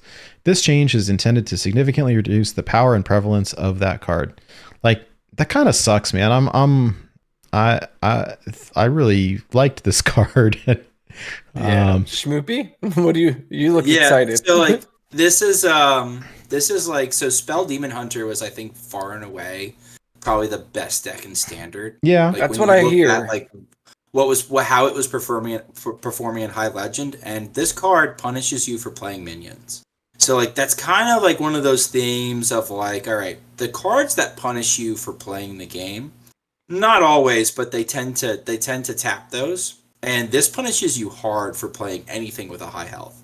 So the fact that they've nerfed this twice, I'm a little bit sad because I was hoping that maybe on reverts we get the 1 mana Sinful Brand. Now in, it's going to be in the Wild. middle one. Probably the middle one because they're probably scared, and I don't blame them for being scared. But this nukes it for Wild for the foreseeable future for sure. Yep. This is kind of crazy the week before the Heroic Brawl, because this was like, I was just looking at the Tempo Storm meta snapshot and the Vicious Syndicate one as well. And yeah, Spell Demon Hunter was like supposed to be tier 1, and this hits that pretty hard. Close to S tier, and like the counters are popular at low levels, but they're not popular up top. Like the popular counters are like Triple Blood, Death Knight, or like just like stuff with high health and high recovery, and just kind of goes from there. Whereas somebody explained to me, I think it was Gimme Lamp, it was just like Spell Demon Hunter beats Control Priest beats Blood DK beats Spell Demon Hunter. And like that was kind of the rock paper scissors at at like a popular MMR. If you weren't like the greatest player but were like a decent player, this is what you experienced. But it, like, Spell Demon Hunter was a problem. It was faster than some of the aggro decks. Yeah, in some cases it is a little nutty. I'm only mad because I still need my 1K Demon Hunter, but that's fine. I'm getting close. Play Outcast. Play Tony Questline DH in Wild. You'll have fun. All right, if you send me a list, I'll take a look at it. Good. So, and then they hit another one, which, like, I was playing this also, which, like, Another one. yeah, Man, that sucks. They hit Another 2 one. cards that you're actively playing. yeah. So This feels like a tiny slap, though. This is a little. yeah, this one actually is not that big of a deal. So Fellscale Evoker, another Demon Hunter card. It's a 6 mana, 3/7 Demon Naga. It says Battle Cry. When you've cast 3 spells while holding this, summon a different demon from your deck. So previously it had 5 attack, now it has 3. Here's their dev comment. This is a standout card in the newly emergent Big Demon Hunter archetype. Its powerful effect makes it one of the strongest cards in the deck. It doesn't also need to be a threat in its own right. We think it's really cool that Big Demon Hunter has finally become a competitive archetype, and we expect that the archetype will continue to see play after this slight adjustment. I agree, because that you were playing the card for the effect, not for its power. It still does the thing. It still costs. Adolescence with the booty, and you can reduce it with the 4 mana 4/4. Yeah. That came out forever ago in Ashes, and we were waiting to crack. The problem is the cool, like, big demon cards are now not standard anymore, and the deck sucks in Wild. So, like, whatever. But it's fun. It's pretty fun. I played a handful of games with it, and I enjoy you it. have the Colossal. The Colossal is. And you got Green Rag in Standard, and you've got the 9 mana 9/9. Whenever it takes damage, and it survives it deals that damage to the opponent hero. Which I personally like. That one is good. Yeah, that one's fun. It's fun. So like there's like this is like kind of a fun archetype. Like this wouldn't shock me if this was a deck that could maybe like see some play at lower MMR in Wild. Yeah, I remember a while back. I mean, gosh, it's probably a year ago, maybe longer. Wildcard hit Legend with Big Demon Hunter in Wild. Yeah, that's true. He did that. Odd big DH. And this is like again, if you're running like you keep green rags because that's wild power level, that's fine. But maybe you do some of the spell hate stuff because the spell hate minion also has taunt, which is going to be good into like Kingsbane or Druid, and like the spell taxing is going to be like so dank into those decks as well if you can survive. Like I would not be shocked if like out of nowhere towards the end of the expansion, hey look, wow, big DH was actually playable the whole time. But you know, we don't have a very large player base and it's not explored. So Yeah, we just play the best decks. that's right. and I'm lazy and unfocused, so I end up not playing it. So Yeah, I don't know. I prefer to win. Winning is fun, unfortunately. I always get But excited then when again, when you win with something like this, that would be fun too. I know. Gosh, I'm not trying to be a party pooper, but yeah, when I'm trying to climb for legend and I'm facing a demon hunter, I was like, oh sweet, like I'm favored. I know, that's so funny. I think that every time. Like, yes, got this one. No way, final boss demon hunter. Let's go. for some decks that might not be the case with Questline. Oh gosh, no, and then they're like mana burn. And then you just can't do anything, and then they kill you on turn 4. Super fun. Yeah, so the next one is another Demon Hunter card, Predation. This is the one, previously it was 3 mana, deal 3 damage, cost 0 if you played a Naga while holding this. And they have nerfed it to 2 mana, deal 2 damage, cost 0 if you played a Naga while holding this. Dev comment is, the Lady Sitheno Predation combo has been used across many Demon Hunter decks for a long time. This change is intended to be a smaller adjustment across the entire class. Even rude. This card is very good, and yes, I agree with what they said. I think that they haven't killed the card with this change, but like for standard, well, yeah, For wild, yeah. yeah, and you want to combo it anyways, but whatever. All right, they hit another one. Where's This is the relevant. Another one. Relevant. This is definitely relevant. This makes the card not nearly as good anymore. So we've moved on to Death Knight. Good. This card was toxic. It's pretty rude. But I love drawing it and playing it. Of course. Right on curve, of course. I just hate it. Oh wait, hold on. There's a question. Why do you think they didn't nerf Sitheno instead of cards around her? I don't know, but this card was like, what is it called? Predation. Predation. Like, I think because if you nerf Sitheno, like you completely erase her, right? Yeah. Like you can't nerf her without completely erasing her. Like if you make her a 1/4, like she's just not worth building around. And like Sitheno's turns are really cool and fun and interesting. And like Predation, I know, I love that card. Easy kind of like Predation's kind of like an easy kind of like tiny little slap to that combo. Where yeah, just I like it because it doesn't kill it completely. I actually think that this one, well, yeah. Plus, some people that are like free to play, when they get a legendary, you know, they're pretty stoked, so they get to keep their Sitheno. Well, they can still. They're stingy about their dust refunds, right? I don't know if they ever consider that because like I don't know if you guys paid attention. This like count the number of legendaries that they hit with this particular balance patch. Like I raked in some dust. I haven't. I'm up at a absurd amount of dust. Because of this. That reminds me. Brief PSA for everybody: if you are keeping your duplicates or you have cards that you want to see in the collection manager, if you type in refund, it'll show you the cards that are eligible for full dust refund right now. I haven't checked yet, but I haven't dusted a single duplicate. Neither have I. In so long. And sometimes you catch stuff like Twig and Rowdy Fan that like shouldn't have a dust refund anymore, but still do. There you go. So this one, I'm crying a little bit in Death Knight, in Wild Death Knight right now, but Battlefield Necromancer, the unholy Death Knight card. Previously, it was a 2 mana 2/3. At the end of your turn, raise a corpse as a 1/3 Risen Footman with taunt. Now has 2 health instead of 3, which I think is fair. I think it's fair. I think it's fair. I think they probably should have printed it like this in the first place.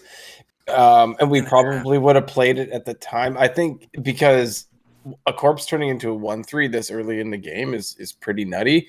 And like you can't get past this stinking 1/3s, right? It's still a good card. It's just, would you prefer the original form or this form? You two. It depends. If I'm playing it, I would like the original form, but if I'm playing against it, I want this one. Like, it's hard to kill a 3 health minion when there's a 3 health taunt in the way. Yeah.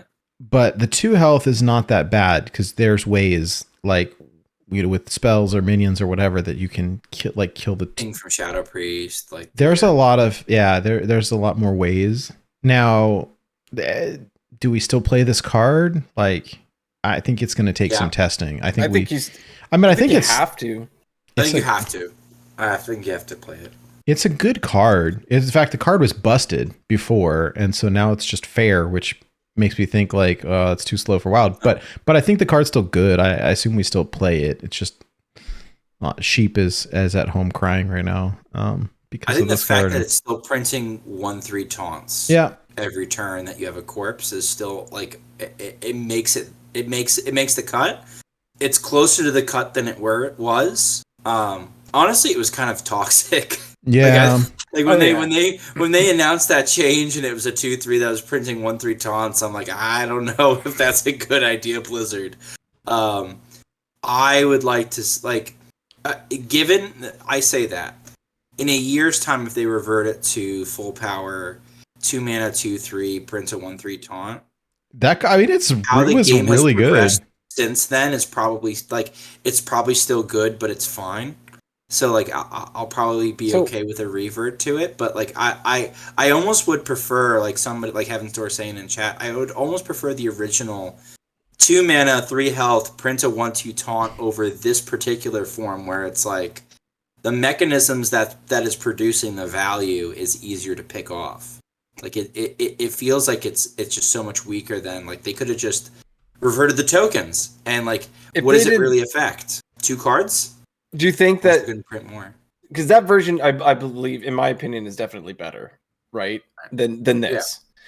So it probably maybe is still too overpowered. I guess it's because this part is the problem. It's not the taunts, because you're trying to get rid of this thing. So yeah, putting it at 2 health, I guess, just it weakens it so much more significantly. I don't know. I remember watching like one of the first like Get Me Out Corp like streams after they buffed this, and they were playing Secret Mage, and they had just cut valets because they were just like, we're innovating, and they were like, oh my god, I can't get past the 1/3.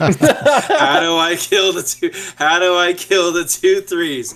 I can't get past the 1/3 taunts. And so like, now it's like you could, realistically with the Mage Hero power, if you really wanted to get rid of it, you could get rid of it over 2 turns, right? Yeah. Whereas previously it was sinking 6 mana over 3 turns. Like, you were never going to do that with your hero power. No. It was never worth it. And you're just losing so much tempo. Losing so much tempo. And the opponent is just sort of printing it for free if they do it right. So I don't know. This feels like a weird, like, kind of like they're not really sure how they want to balance it in standard. Yeah. They're doing the best they can. Well, so this is what they decided to do, and it's like they're if it works, great, and if it doesn't work, I wouldn't be shocked if this gets buffed and tokens get nerfed. Like, and we're just back where we started. Like, who knows? Yeah, they could tweak it a little bit. We'll see. This next one is it's a nerf technically, but I think it actually probably is a buff for Wild. I wish that Sheep was here to talk about it, because I know he's been playing a ton of even Demon Hunter, but here we go. Blight Fang. This was previously 3 mana. So this is a legendary card, 3/4 beast that says Battle Cry, infect all enemy minions. When they die, you summon a 2/2 zombie with taunt. This card's good, right? It was really good as a 3 mana 3/4. Yeah. Like, but I think it's fair at 4. And I think that this immediately... Oh gosh, yeah. And now this like It's- immediately slots I don't think into. it's fair. It's still nuts. I don't think this is fair. No, but we this play- is not fair into Pirate Rogues. We play. This is not fair into Pirate No. Rogues. This is busted. Well, yeah, no, it's super busted into Pirate Rogue, but nothing in Wild is fair, right? Like it's supposed to be yeah, busted. no, this is good. So, all right, here's the dev comment. Both these Totems. Death Knight cards were buffed last expansion, which was necessary when the class was struggling. However, our current balance philosophy is that balance changes are fluid adjustments over time, not decisions set in stone. Unholy Death Knight is now the strongest deck on the ladder, so it needs to be toned back down. We're not reverting the prior buffs, but trying different adjustments to weaken it slightly, particularly in its matchup versus the other aggro decks where the deck is disproportionately powerful. Speaking of Pirate Rogue, right? But now that Blightfang is 4 mana instead of 3, like now we're going to play this in Wild 100%. for sure. Yeah, 100%. Yeah. Slots right in. Easy. yeah, 100%. Maybe I Like can this finally one. play some Wild DK. Because I like. Let me. I Go ahead, go haven't. ahead. No, I just think I honestly have not played DK in Wild very much. Standard is where I've been going to play it. So if I can, now I got something to do. So I'm pretty stoked. Let me count the ways in which this card is good for even Death Knight. It's corpse positive, which is a term that I am coining that people will adopt if I keep using it often enough. It prints corpses that you need for things like Grave Strength. So, like, if you've got a wide enemy board and you drop this sucker, like, every enemy that you kill is now essentially netting you a corpse because it gets you the 2/2 taunt, right? Yeah. Into swarmy aggro mirrors, which, like, what made even Death Knight good was how well it dealt with other board-based aggro. This is just another tool to do that because, like I've been saying, this is really good into Pirate Rogue. If you don't see it and you're listening at home, you know, it's imagine you spray this onto a board full of pirates and then you kill one of the pirates and you make a 2/2 taunt. Now imagine that every pirate on the board that is infected with the same exact death rattle has to trade into that 2/2 with taunt.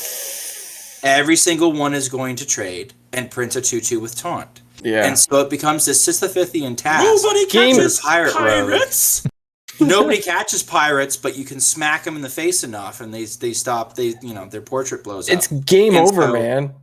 It's game over. It's such a penalizing card. Again, in a way, this card penalizes playing minions and playing for board.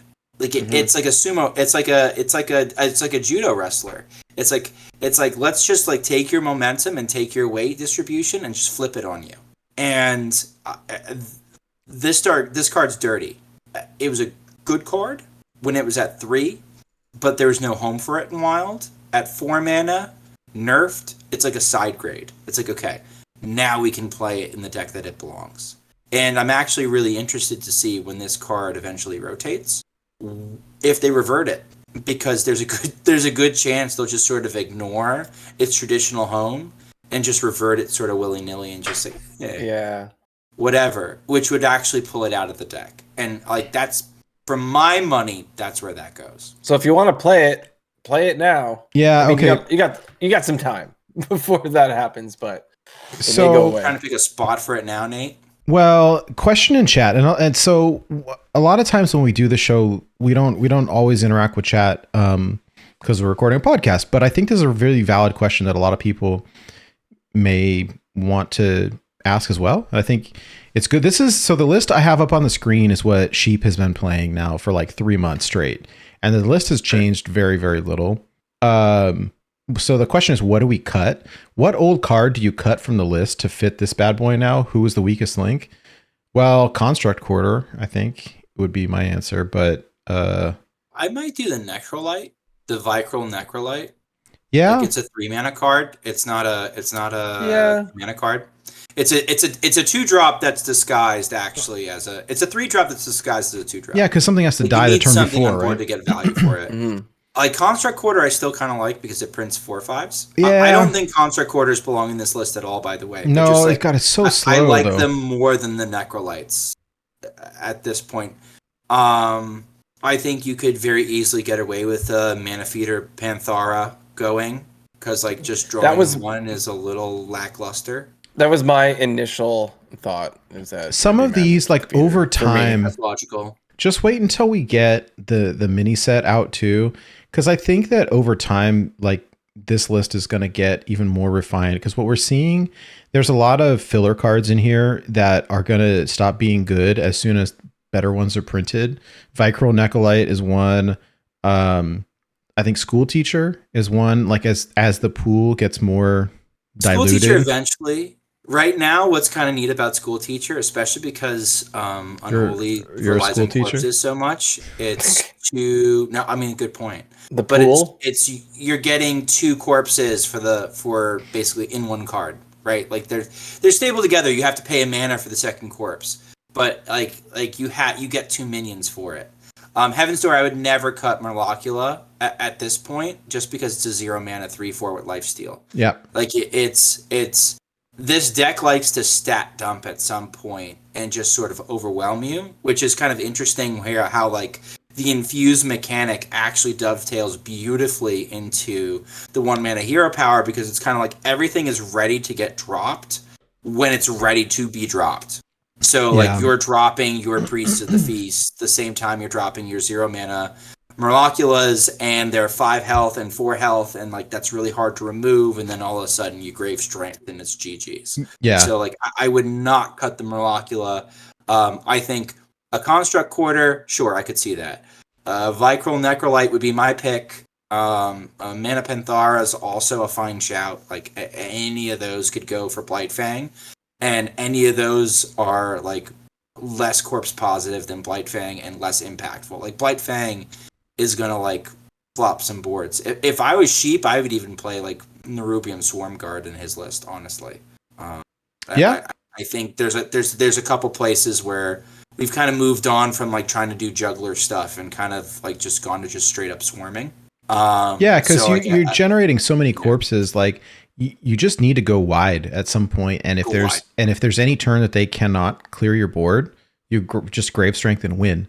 Grave Strength is a nutty card, and super nutty. yeah, And the hero power is only one, so it's like you play the hero power, and that's adding like how many times have we played aggro druid and been like, okay, how far off are we with Savage Roar?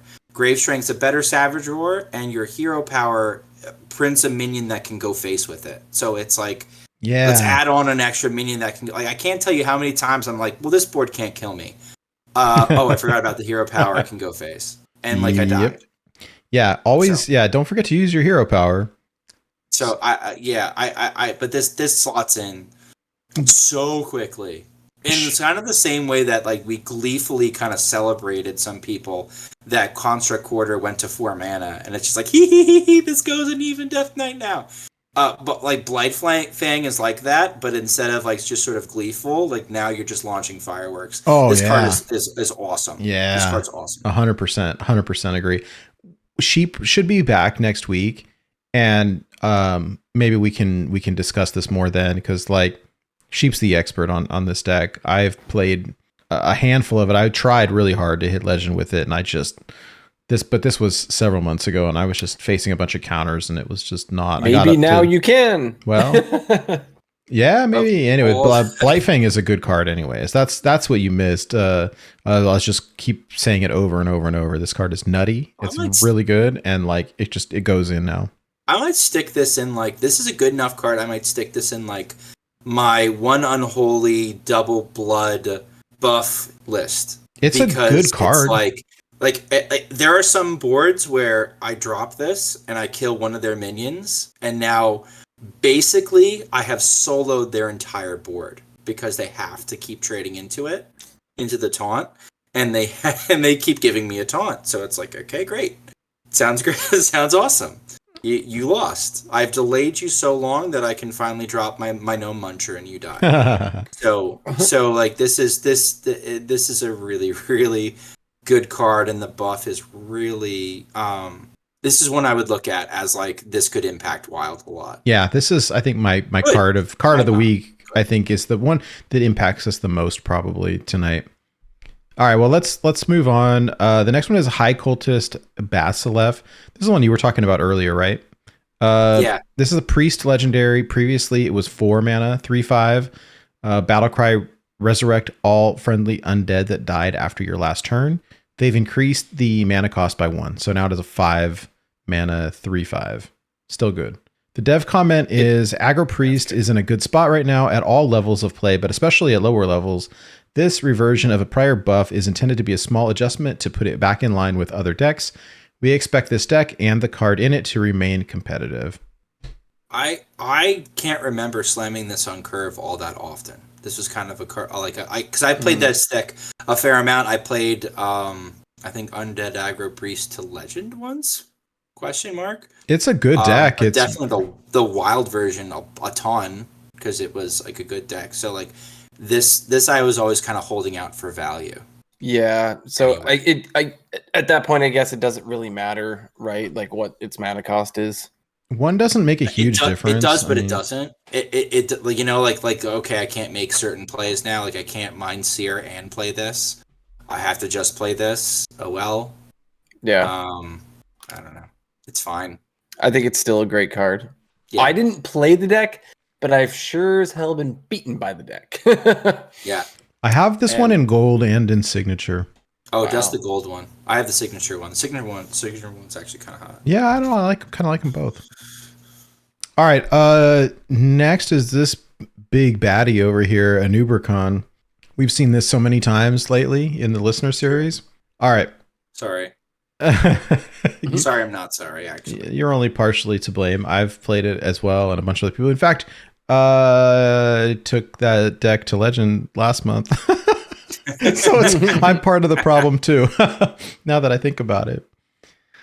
So previously it was Battlecry gain 8 armor. Your next 3 minions this turn cost armor instead of mana. New Battlecry gain 5 armor. Your next 3 minions this turn cost armor instead of mana. So same mana cost, you just gain less armor. You said you played it to Legend, right? Yeah. So Yeah, I did the Yeah. broken like weapon tech twig sphere before they nerfed that, and then Oh. it was playing the Bran, Astalor, and Ubercon.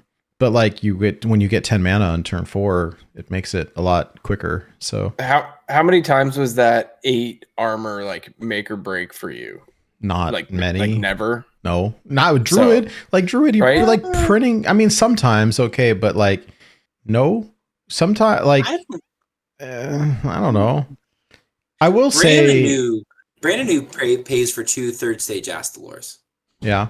Now Brandon New pays for 1 third stage Astalor. Yeah, but like Druid has so many ways to get armor that it was never like I don't That's why I'm wondering if it matters that much. I think that there was only maybe one time when my health was really that low that it made a huge difference.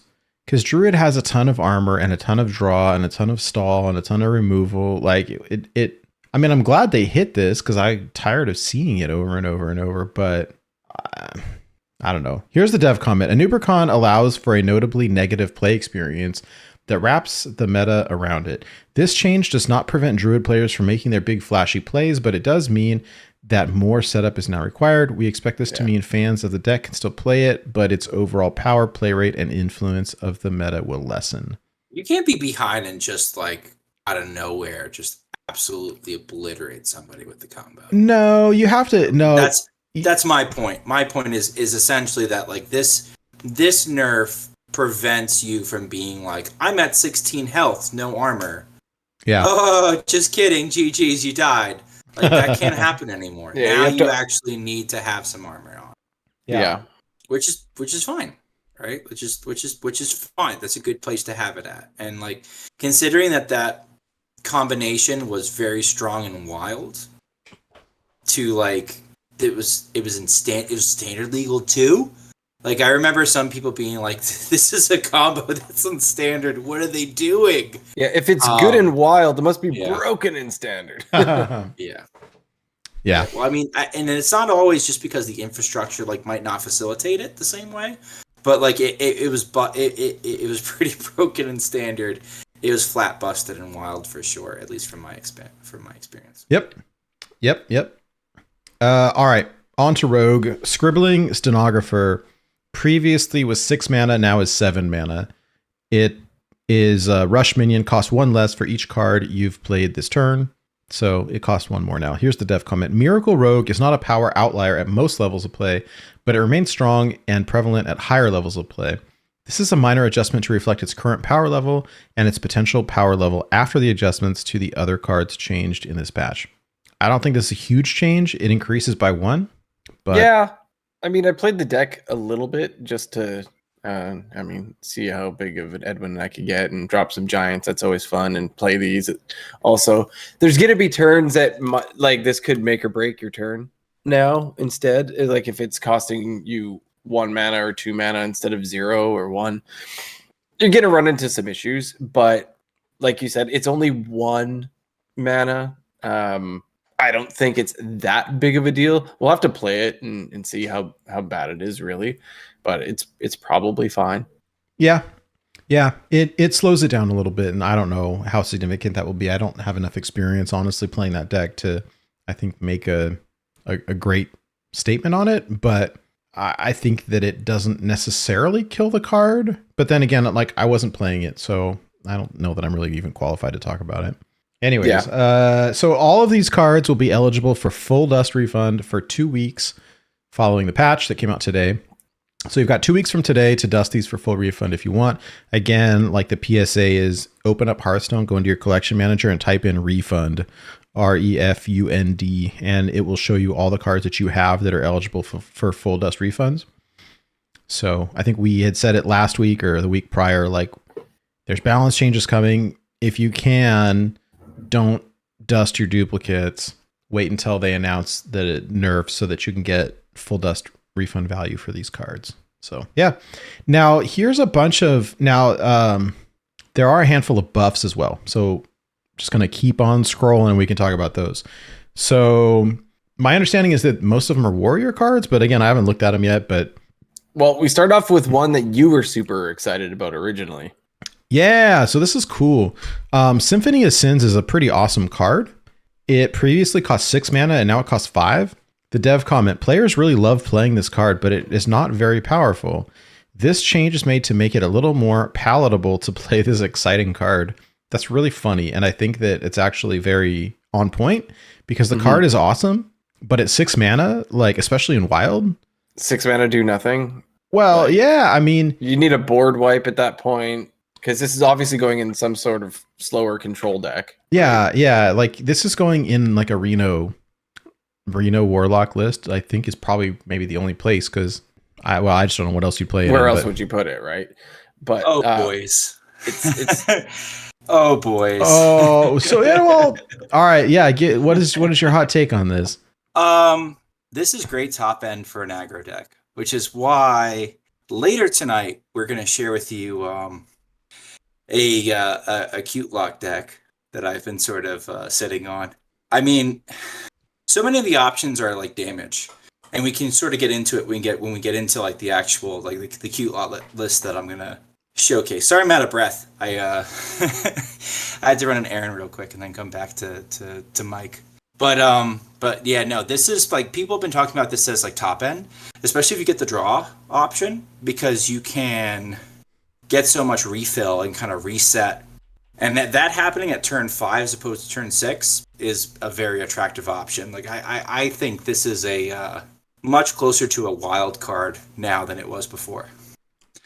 I've only played it a couple of times because it costs so much. I'm trying to find a graphic here with the different options, and most of the pictures suck. Yeah, there's Deal 6, that's lifesteal. How many? The opponent's face. How many options are there?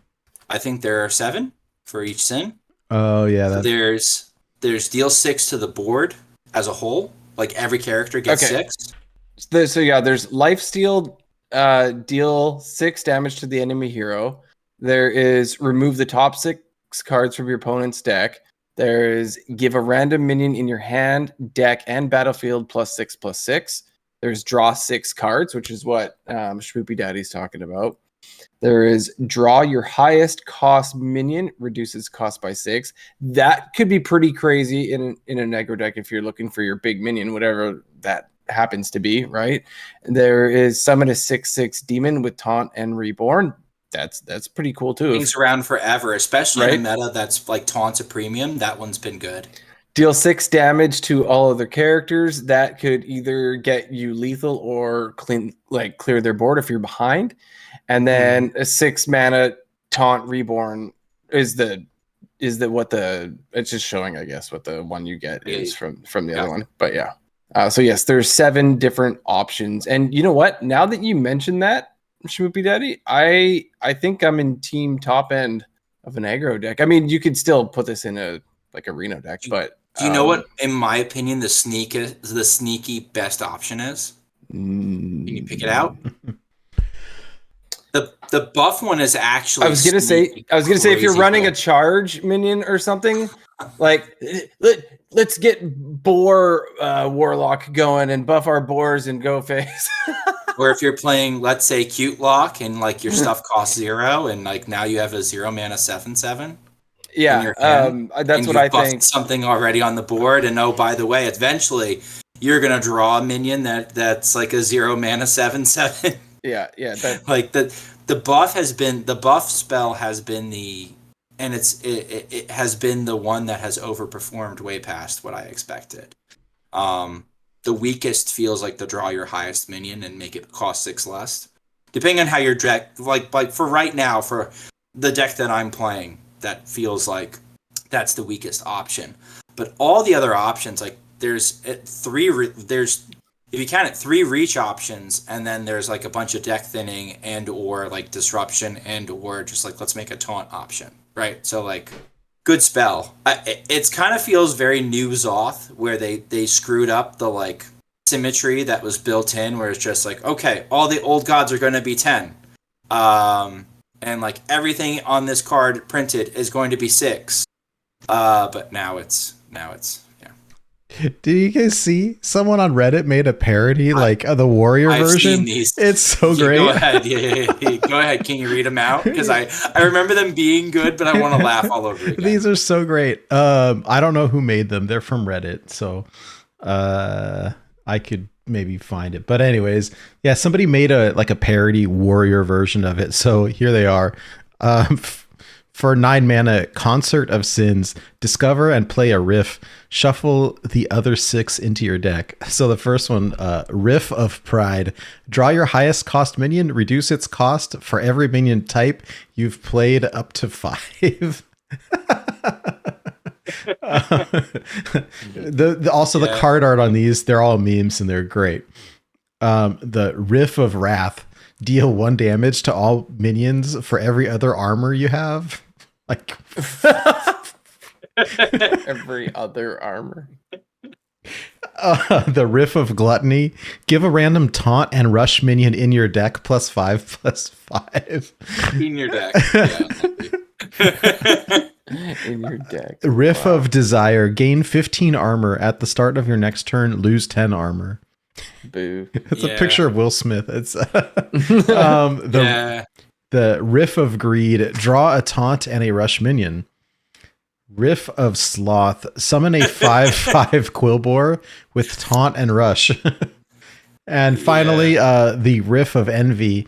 The next 6 minions played by either player take 1 damage. And it's a picture of Pedro Pascal laughing. It's great. Oh god. Yeah. That's very funny. That sounds about right. Like it's just like Warrior's just like so much more fair than a lot of the other classes, and it's like, oh man, you really don't. And I guess it comes down to like access to. I guess it's down to like access to mana cheat, right? So it's like they don't really like writing in a lot of mana cheat for Warrior. I don't know. They'd rather just do something else. They just like even BlackRock. Make really big things. BlackRock and Roll, like the new spell, right? Like the 5 mana spell, and it's just like, all right, well, like you're gonna double all your minion stats, but they still cost the same. Like I still have to wait until whatever turn to play them, so it's like it's just a little goofy, right? They just like to nerf pirates. It's big meanies. Still, right? It's the only thing they had going for them. I'm still upset about Raid the Docks. All right, here's a bunch of Warrior buffs because the class sucks. So first up, from the depths. previously was 4 mana. Reduce the cost of the bottom 5 cards in your deck by 3, then dredge. Now it is 3 mana. Reduce the cost of the bottom 5 cards in your deck by 2, then dredge. Dev comment: Warrior has gotten more options, more power, and more play after our recent adjustments, but players still hunger for a slower Warrior. We're making this adjustment to a proven, powerful card that we expect we'll see play again after this change. Oh my god. So Okay. you guys aren't connected at all. Oh, what with the I Dead am- Man's Hand, Colt? Yes. I used to be, but I couldn't hang. Oh. I'm in they're the all- channel. I bet they're they're drooling. I'm sure. Well, you know that meme you just shared? So before, in its original form, it was 4 mana reduced by 3, right? Yeah. At least in its original form, you could get 0 mana cold lights, and you could set up a semi-infinite cold light mill package in your Dead Man's Hand. Now your cold lights cost 1. And so there's a lot of Kekhan's mill DMH is dead. Is dead. Why did they do this to us? Why are we persecuted once again? Like they're kind of like seeing like, okay, it's okay. All right, we still have Warsong Commander into Crazed Berserker or Worgen, whatever. Like, all right, like this is gonna be fine in that. This is gonna be fine in that. But like the pure like DMH list, they are giga pissed at this. Especially because the day before it was announced that there was going to be like a revert for From the Depths, and again, the copium they were huffing was just go back to the original form of 3 mana reduced by 3. Yeah. And No dice. and yeah, like you saw memes of like, have you seen the memes of like the guy who's like dressed in like jammies, and then it's next to him dressed in like a suit? Yes.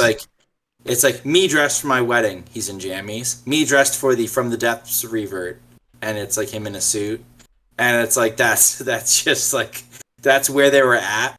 And so they're completely 180ing to like how hath we been betrayed by Blizzard? Some are like that. Others are like, well, I mean, we can still get 0 mana cold lights. You just need to like that meme. Yeah, Nate's got it on the screen of like the handsome gentleman who's like he's in his jammies and then also in a suit, and like they were so stoked. It's like, yes, we're getting this tool back, and it's like, well, actually. We're gonna make it worse. In this one particular context, for this one like very fringe, probably not all that playable deck. Yes. You mean the deck that I've never run into on ladder? I heard. Well, yes. I heard that if you play the deck successfully, it has a 100% win rate. It just has a very high skill cap.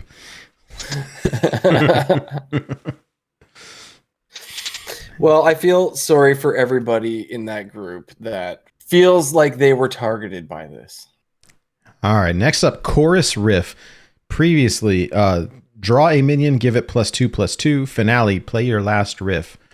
Now it is draw a minion, give it +3/+3, and draw your last riff. So it's 3 mana spell, 3 mana warrior rare spell. Dev comment: we recently made a few adjustments to the Riff package, and those adjustments were successful in raising the play rate and power of the Riffs package. But now Chorus Riff is the weakest of the Riffs, and all the Riffs need to be good for the package to be good. This is a slight nudge to make that whole package a little stronger. I have played 0 Riffs because Riffs are... I got the achievement today. Oh, well, what is it? Yes. It's like Wow. power chord. Congratulations. Yeah, I had to finale all 6 Riffs. And and I did so against an emoting I think like spooky mage ? In gold. Mhm. This is one of the least inconsequential buffs I have ever seen ever in the history of ever. This screams, if you really want this rift to get pushed, you need to drop it to 2 mana.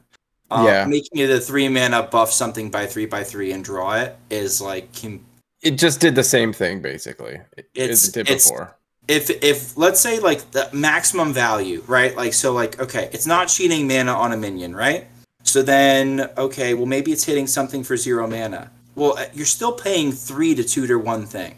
Yeah. So like it's garbage in a deck like that. Is it good in a deck where you have big expensive minions and you're buffing them up by 3? Well, no, not really. You still have to pay that amount of mana for them. Like honestly, the rifts I'm sure are actually probably something that they're a little bit afraid to make good, because if they're good, it's almost like if curses are better, like in Warlock, like they'd be super toxic and we'd be screaming and crying and gnashing our teeth. Like the Greek tragedies of old to get them bounced properly. This card individually just it ain't doing it for me, dog. Like this is not a good enough pay. Like this is a joke. This is like a joke buff to the card. Like this could say 5+5+, and I'm still not 100% sure. 3 mana draw is 1 bad. Absolutely, I'm actually the worst. No, not And you. so The card is I'm just terrible. perpetually angry. Yeah, it's just not a Yeah. good card. Nope. Like it's just not like. And here's the thing: like they could possibly print one specific minion, like a Seidon for warrior, that's reasonably priced, and all of a sudden this thing's cracked in half, and like and plus you're getting like the riff advantage, right? Like you're getting the other effects balanced on top of it, which could possibly make this like much better.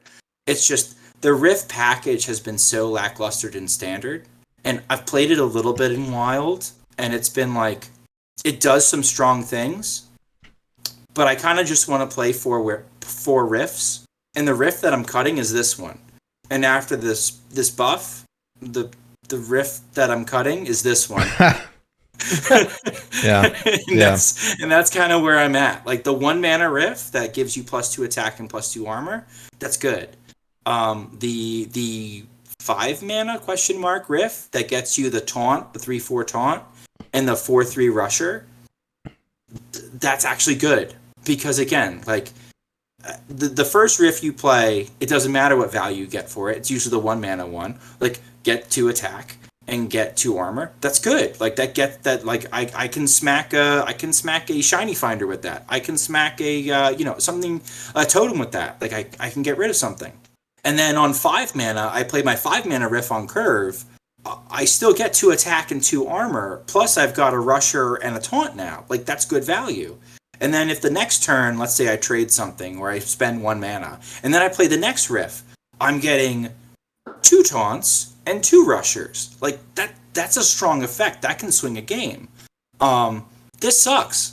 Yep.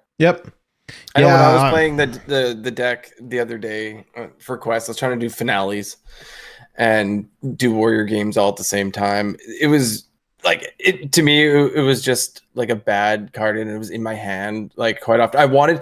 Since it was doing so little for me, I wanted to make sure I could get the finale where I played the last riff, so I was kind of like holding on to it, trying to make sure it would go off, just because it was such a dud card in my opinion. But alas, it's not that good of a deck. So will people start playing this deck because of this? No. I hope it makes it easier to get the achievement, but like I don't see how. Yeah. They're trying. Okay. They're trying. Like, this really should be 2 mana. I wish this was 2 mana. 2 mana, this is a good card. 3 mana, it's like not worth it. Yeah. Yeah. All right. I mean, there's good flavor. I love the idea of the riffs. It's just like it didn't really materialize. This riff, I don't like this riff. The other 2 riffs, I can get behind. This riff, it sucks. Mm-hmm. Yeah, fair enough. Okay, well, let's move on. The next up is a neutral minion. It's Demolition Renovator. This is let's see here, 4 mana 4/4. Battlecry, destroy an enemy location. It's a location hate. They're actually I mean, I think it's still bad, but they made it better. So now it has tradable as well. So previously 4 mana 4/4 Battlecry destroy an enemy location. Now it still does that, but it also has tradable. So like if you're seeing a lot of locations, but like I don't think I would ever play this, but the tradable makes it suck less. If there was locations everywhere, this would be a great card basically, because you can always trade it away if you don't need it, right? But it's just it's too specific for something that we don't see that often. Yeah, I don't really have anything to say about this it. Keyword. How do you see the play rate rising? Like minuscule. What percentage? Let's figure it out. Let's detail somebody. Let's give it 2 weeks. Give Like it 2 half weeks. of 1%. 0.05. Yeah. Right? Like it's like congratulations. You've given Ignite Mage another minion to trade. Like this is the level at which we're gonna go. As far as like you've given Ignite Mage and yet another tradable. That's it. Yeah. And Ignite Mage is bad because Glide exists and Glide's popular. So GG's. Yep. All right. Well, Also, Ignite Mage is just bad. So like this has no impact whatsoever. all right. This next one actually I think is kind of significant. Rotten Applebaum got a major buff. Previously it was this is a card from the Witchwood. We hadn't seen it in a long time. It used to be run in like Reno Lock and stuff like that. And then it made its way into the core set. So previously it was a 5 mana 4/5 with taunt, and Death Rattle restore 4 health to your hero. Now it's 5 mana 4/6 restore 6 health to your hero. Like that's a pretty significant buff. Here's the dev comment. Demolition Renovator has never seen much play, so we wanted to make it feel a little better as a tech card option. Rotten Applebaum is getting a decent buff to add an option for slower decks that want to target aggressive strategies. Yeah, this is a pretty significant buff to this card. I don't know that it's going to see a ton of play. Like, I don't really know where it goes, but like maybe Reno Lock. But is it undead? Is that what I'm seeing? It is. Yeah, it is. Tiny eyes. Yeah, it's undead. But it like, I don't know, 4/6 with taunt, restore 6. Like it's. Is it good in arena? Is it busted in arena? That would be good in arena. That would be really good in arena. I don't really play much. I don't play a lot of arena, but Probably. like over like big drops that are gonna, heal you like this, give you taunt, seems like a good choice. I'd pick it, but I don't play a lot of. So let's just assume it's good in arena. Is it so good in arena that it would make you consider playing it in constructed? If I was like somebody who just started playing this game and I was going through those like first 30, 40 levels, I would jam this in my deck every time because it would be a monster drop. Like, I just won. Get through this. You're gonna heal me. Like, awesome card. Is it gonna be competitive on the? Is it gonna be competitive on the ladder? No, you're not gonna see it past when you hit real ranks. That's where I'm at too. Is like I think this is like this kind of almost unnecessarily makes a decent arena card, but I don't even know if this is good for arena because arena, like everything else, has been kind of like, the power level has been increasing. So what was once good in arena is not always necessarily the same standard. So like I would think this is like in one era like busted in arena. Like 6 health is such a crazy break point where like at 5 you can erase it with like, let's say, a Soul Rend. Now that extra health puts it out of that range, and it's like, I don't know what to do with this thing. I'm never going to clear this thing.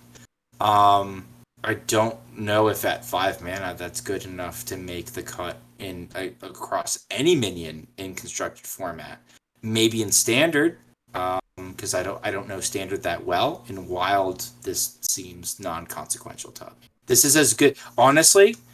This is on par with the Worgen Greaser buff. This is like very, very similar vibes. Like this is obviously more impactful because it has taunt and it heals your hero. Like this is a better card. In terms of actual impact on wild, very Worgen Greaser vibes. Yeah, that's fair. Not a compliment. Well, let's move on then. Pandaren Importer. This is our last one. Pandaren Importer, previously 3 mana 2/4, now is a 2 mana 1/3. Dev comment: Pandaren Importer was previously adjusted due to an unintended play pattern that was made possible by the smaller card pool in Standard. Now that it is in Wild, that concern no longer exists, and the prior change can be reverted. It was something with Bran, right, or something like you could keep discovering the same stuff like over and over and over. There's some funky combo. I don't remember. So if it like was a Rogue or Death Knight, but- so you could basically you could pack your deck full of all spells except for Shadow Step and 2 other spells, and get basically an infinite damage combo with Bran, Pandaren Importer, and something else. I forget if it was Astalor or what. It was going to be a bad Standard deck, but they were so scared of an interaction that they hadn't considered before that they nerfed it to a 3 mana 2/4 to compensate. And the whole reason why this revert didn't happen with the other reverts is they literally forgot about it. They've admitted as such. They literally forgot to revert this card. So like this card's reverted now. Yay. Whoa. Yeah. We've done it. We all have gold versions because we played the battle pass. Awesome. Yeah. Well, okay. It looks like the rest here are Battleground stuff, so not gonna go through them. Is there anything funky at the end here like there sometimes is? Here's some duels. All right. Bug fixes and game improvements. Hearthstone. Moved Heroic Tavern Brawl to next week to allow time for players to first adjust to the new balance changes. Okay. And Duels fixed a bug where the original version of Tour Guide was banned in all card pools, but the new core set version was not. All right. Well, anyways, that's it for our balance changes. We do have a little bit more to the show. I know it's kind of been a long one tonight, but I appreciate everyone hanging out. But what else do we have in store for us? There is a little bit of other things. Schmoopy Daddy has a couple of decks. I brought one that I wanted to show that I think I'll be playing. Yeah, we can go quick-ish. I mean, I'm not in a huge rush, but at the same time, we've been at it for a while. So let me see here. Tempo Storm Meta Snapshot. There's a brand new one. So I always like to bring this up real quick. There was a new one on Wednesday, May the 16th. That's 2 days ago, right? 3 days ago at this point. Yeah. And so it's always fun to look at these. We have got a bunch of friends over there writing for Tempo Storm, great people, and I typically trust their lists. They're usually pretty good. In tier 1, they've got Questline, aka Bonk Druid, Even Shaman, and Shutterwalk Shaman. Makes sense. Tier 2, they have Aggro Priest, Questline, Tony Demon Hunter. Wow. Yep. All right, it's better than I thought maybe. Beast Hunter that we talked about, I think last week or the week before. Mech Paladin. I cannot believe it's in tier 2. That's incredible. Dude. Well, it's good. I've lost to it a handful of times. It's pretty crazy actually when you get a whole giant board full of taunts with Divine Shield. Like, well, and that's the thing. Like, taunt is such a premium right now, especially against the best deck. Like, the best deck is Bonk Druid, and it's allergic to taunt. Yep. So, like, you've seen some Shutterwalk Shaman, like, literally hard running giggling inventors. Yeah. Not recently. Like, maybe they decided that was a bad card. Shocking. But like, you see a lot of Glacial Shards. You see a lot of, like, you can tech for Questline Druid, and Mech Paladin is one of those is a deck that's like, it not only is good into the best deck, but also because of the additional mana cheat of the new 1-drop, the whatever is it amplifier, audio amplifier, I forget.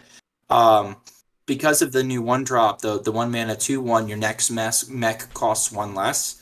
It's much more consistent, and you can also kind of set up like turn 3, turn 2 bubble bots, which is like vomit worthy. Like, ew. Not to mention, and this is not insignificant, they've made it so that you can magnetize on boards that are 7 wide. Oh yeah, that's something new. That is something new That's very new because of BGs. So BGs, they decided, all right, this is dumb. This is an old, outdated mechanic. We're gonna make it fine on BGs where, like, you can go 7 wide and you can magnetize still. And that is true on ladder as well.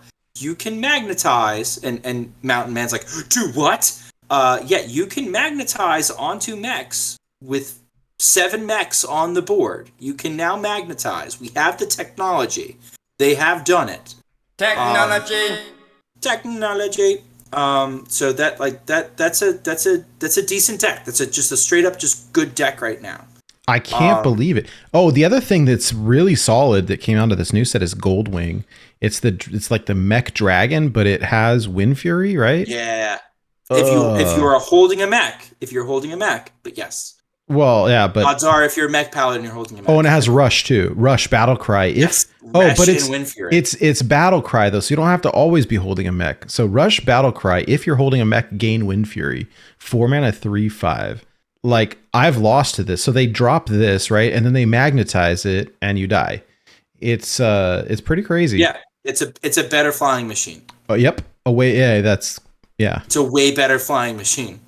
And like flying machine was always like kind of on the borderline of just like, well, when it works, it's busted.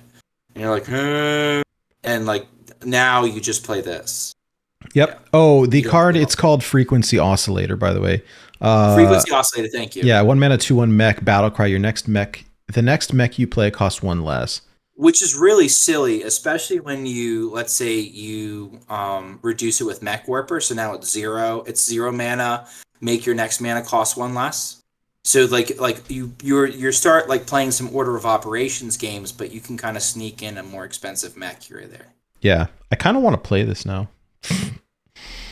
It looks pretty good actually.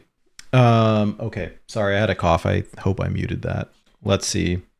Looking back at the at their meta snapshot here, what else was here? Pirate Rogue, of course, and Kingsbane Rogue is back as well. So, anyways, I have a couple of thoughts on just like the listings, because like Tempo Storm tends to, like, when they get entrenched, they are slow to rate new things higher because they want to see things play out. So they don't want to give into fads. But also once a deck is entrenched, they are a little bit reticent to let go of it. Hey, real quick, Hydra has to bounce. So bye, Hydra. Mm-hmm. Yeah, sorry, I gotta. We were going a little late, and so I gotta go pick up the family from the park. No, it's all good. Bye, Hydra. Wiser words. Just kidding. It's not over yet. Listen to these cool guys. We'll wrap it up shortly. But yeah, cool. Okay, peace, guys. Have a good one. So like, I would almost rate Even Shaman a little bit lower right now, and like Pirate Rogue to me almost feels like tier 3. It's been good for so long, and it's gotten some interesting. It's gotten some interesting pieces in like the harmonic spell. Yeah. Where like people are experimenting with Cold Blood, but like it almost is starting to feel like Murloc Shaman, where it's like it's that aggro deck where you find it and you're like, oh good, I hope it's a Pirate Rogue and not a Kingsbane Rogue. Because like you might not be playing Sticky Fingers or you might not be playing the proper tech. But you can scam Pirate Rogue a lot easier than you can some other rogue decks. So like, the Kingsbane one is pretty good now. Like just how quickly you can get a gigantic weapon that can swing for multiple turns, and there's so many ways of drawing it now because you've got like you'll run 4 two. tutors. Yeah, you run 2 shiny finders and 2 weapon techs or whatever they're called, instrument tech, and like, geez. And you've got Secret Passage and a ton of buffs. And so now it's running 2 Doomerangs, I think, and 2 the Leeching blade. Poisons. Well, sometimes the blade flurry, I people are think. cutting the Doomerangs and the Leeching Poisons and are just going for like other cards. Like you see Giants now, you see Cloaks, you see Evasions. I still really like the Doomerang Leeching Poison swing. I think the deck's been pretty close to refined, and it's pretty close to what Corbett put out. I don't hate, instead of Counterfeit Coin, playing like a Cloak of Shadows, because I think it's good in the mirror. Yeah.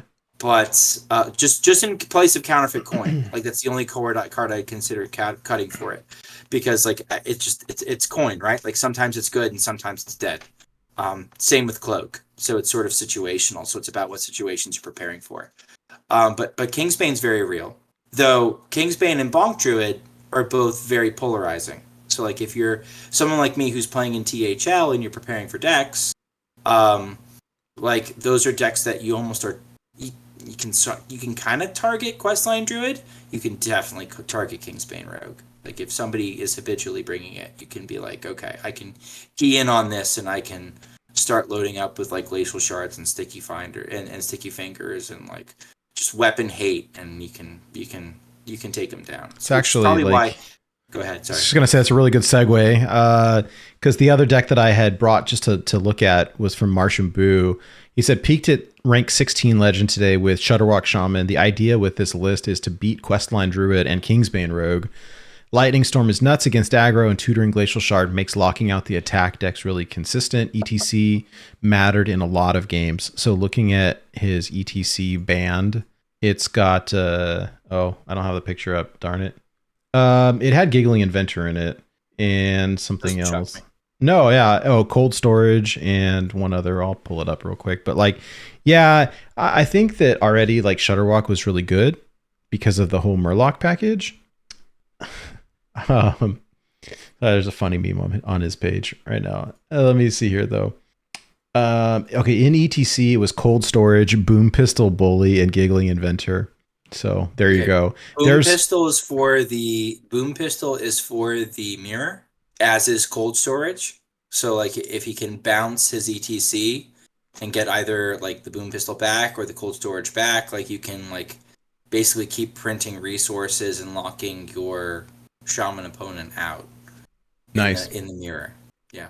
Cool. So that's Giggling Inventor, as we've talked about. That's like Kingsbane / Questline Druid tech. Yeah. And he's kind of splitting the baby and not picking like Sticky Fingers, which is very like targeting one.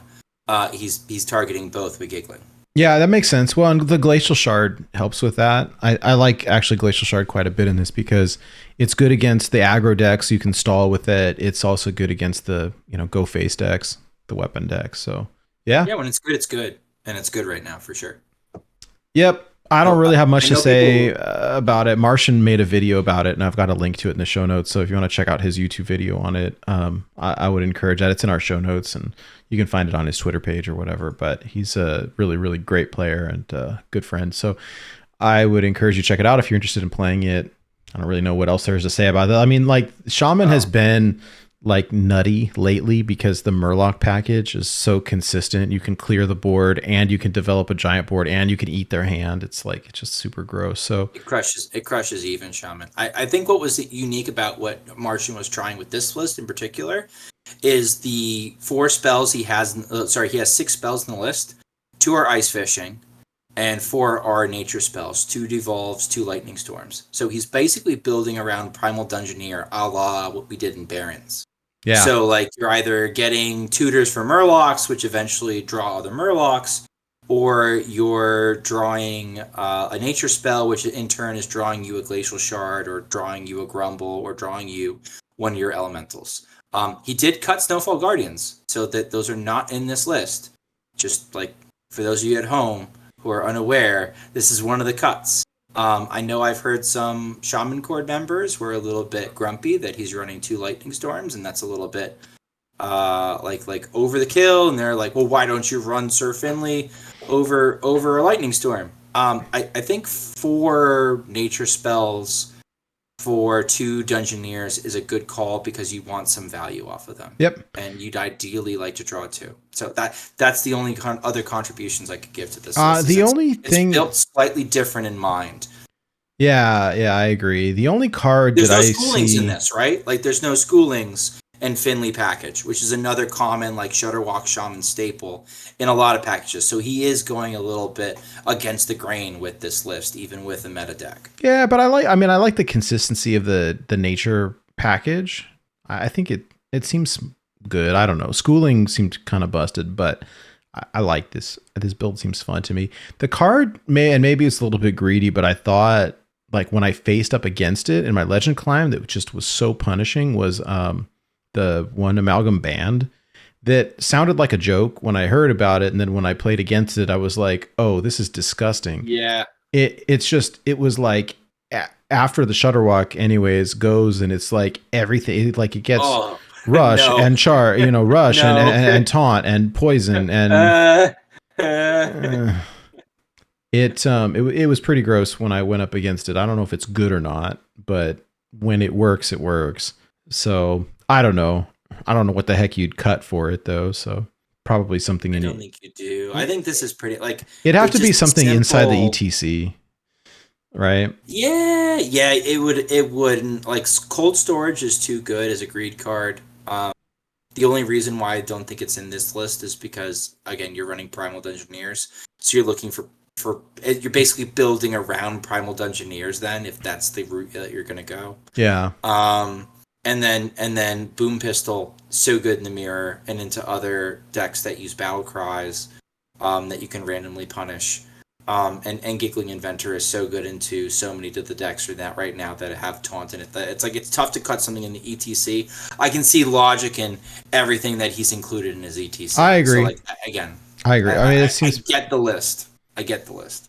Well, let's talk about something else that was spicy that you've been playing this week, because this looked really fun. First up, I've got this. If I can find it. Oh, did I not drop it in? Maybe I didn't. Anyways, I've got this XL Dragon Paladin. What in the world did you build here? I didn't build it.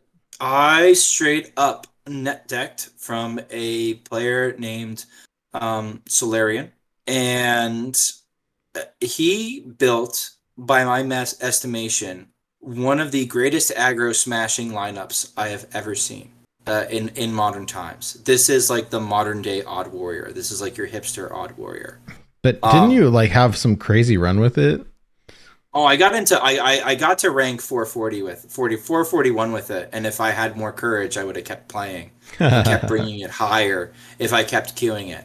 But this deck, just for those of you who are just audio listeners at home, it's built around stuff like Equality, City Tax. It's built around Barov, City Tax, New Consecration, which is 3 mana and deals 2 to the board. So you can do Equality, Consecration. There are is it Wild Pyromancer? Is that the card? Yes, it is. The ancient card. Yep. Wild Pyromancer, Equality. Clear the board. There are so many stupid ways to clear the board in this deck, and it's built around as far as like a value win condition. Kazaku-san. So you've got 2 Bronze Explorers, you've got the 4 mana Nozdormu, which I forget the name of entirely all the time. Nozdormu the Timeless. There you go. And then you've got the 7 mana Akronos, which basically deletes your opponents and your board for 2 turns and then brings it back. But it's on your turn, so you can interact with it before your opponent can swing with it. You're also running Cariel. Good card. Busted card, because it interacts how your opponent damages you. And it's also running Order in the Court, so that you're finding your important cards on time.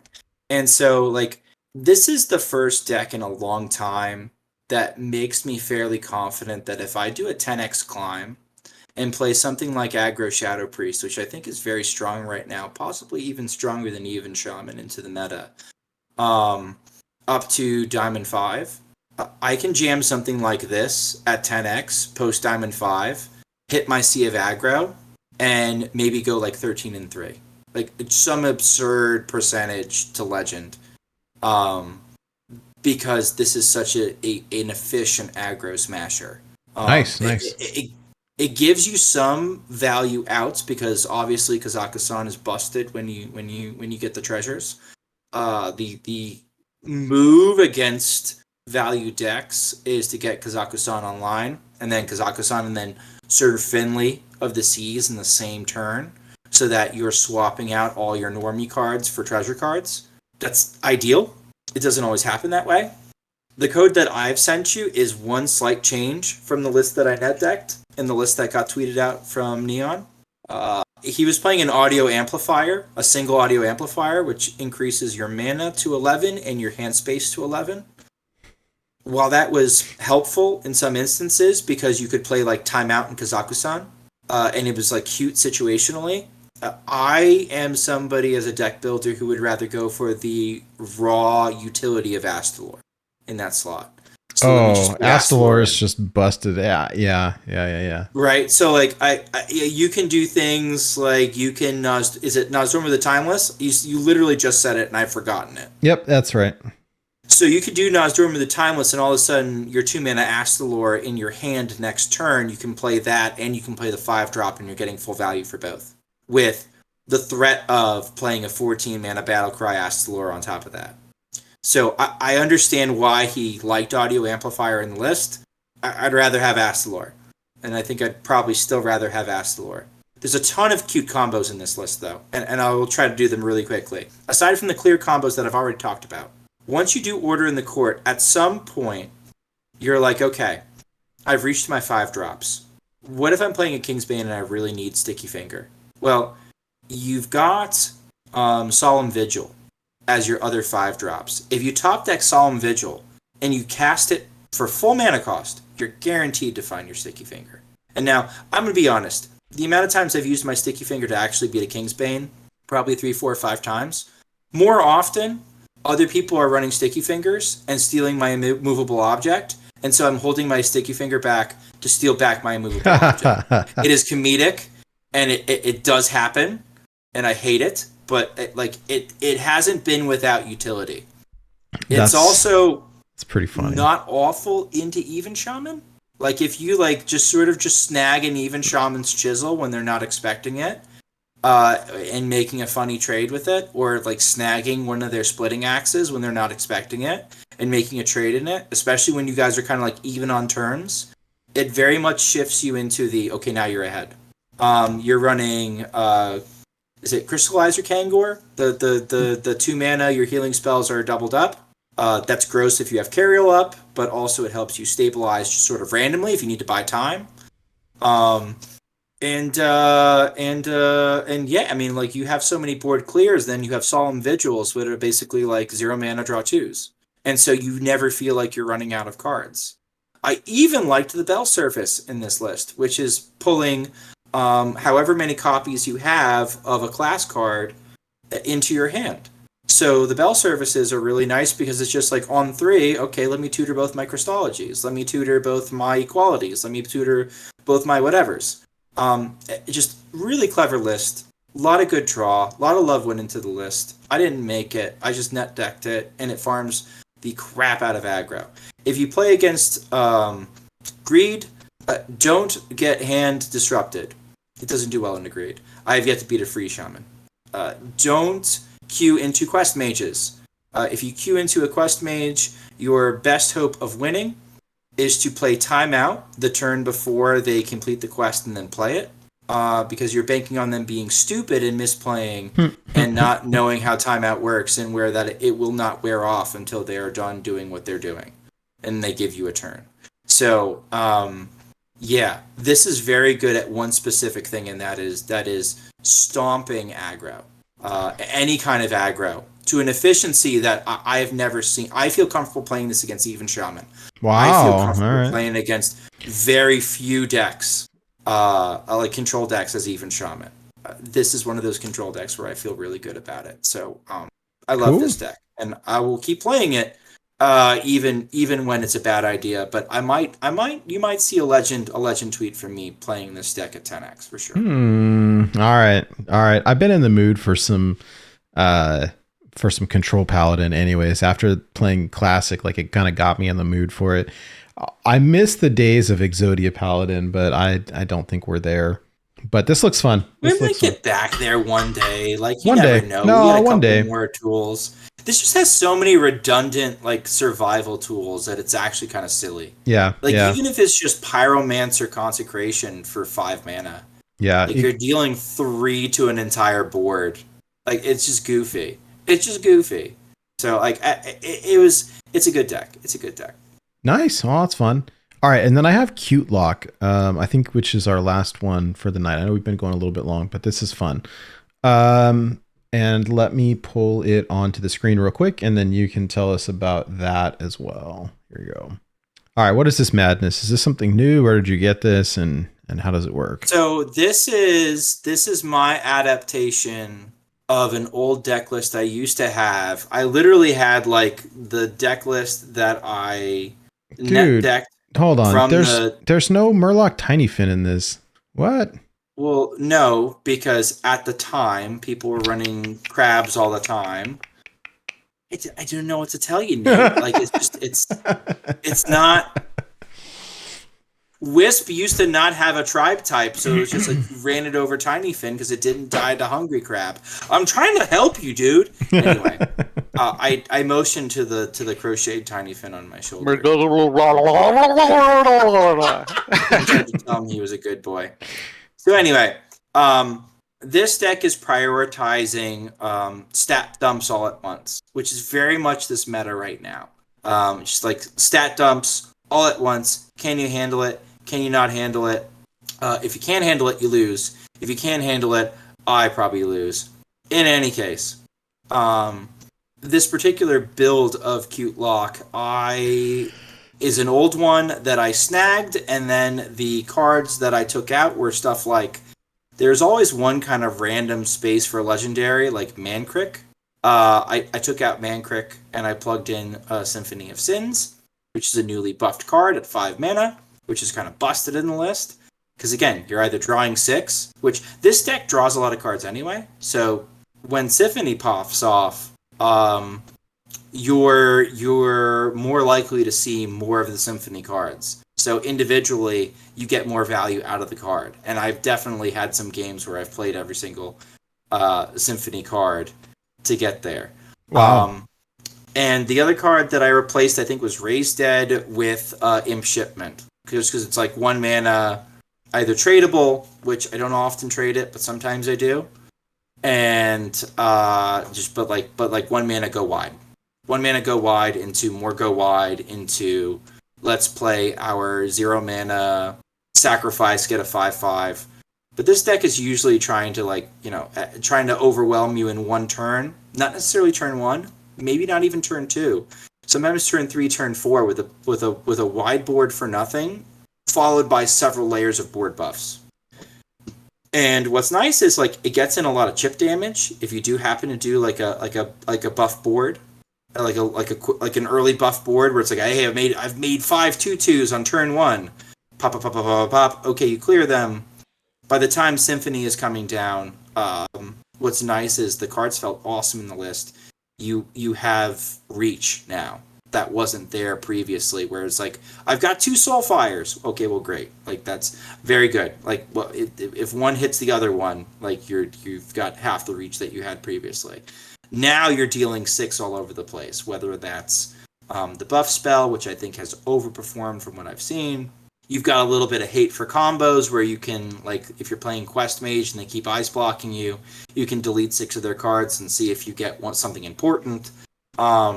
You can make a taunt for when you're facing against Druid that has Reborn, and it's a 6/6, and it's like, I have to really smack this with my face right now. This is something I have to do. I think it goes great in this list, and I'm sure this isn't the only sort of aggro list that this will ever go into. But the fact that they made it 5 now means that my merchant is always hitting Skull when I want Skull to be hit, and it's not hitting this. Whereas sometimes if I want more than 1 Symphony of Sin, hey, that can be great. But there's been a lot of turns in the past where it's like it's turn 2. I've got Symphony and I've got Skull in hand, and I've got my expired merchant. I want my merchant to hit Skull. Now it will always hit Skull, so it's going to make the list a little bit cleaner. In that situation. Yeah, I like that actually. That's really good. So yeah, I mean, again, if you know how to play Cute Lock, dust it off, give it a try. It's okay. You can have some filthy turns with it, and you can play new card. And not only can you play new card, but you get good value for new card. Love it. Very cool. Well, I always like looking at kind of the off meta stuff. I mean, it's easy to go to, I love the resources available through Tempo Storm or Vicious Syndicate, but like, it's always fun to take a look at the off meta stuff or the different things and see what kind of shenanigans we can get ourselves up to. So I appreciate you bringing these. They look fun, especially, gosh, I'm going to play that Paladin one. I'm really excited about that.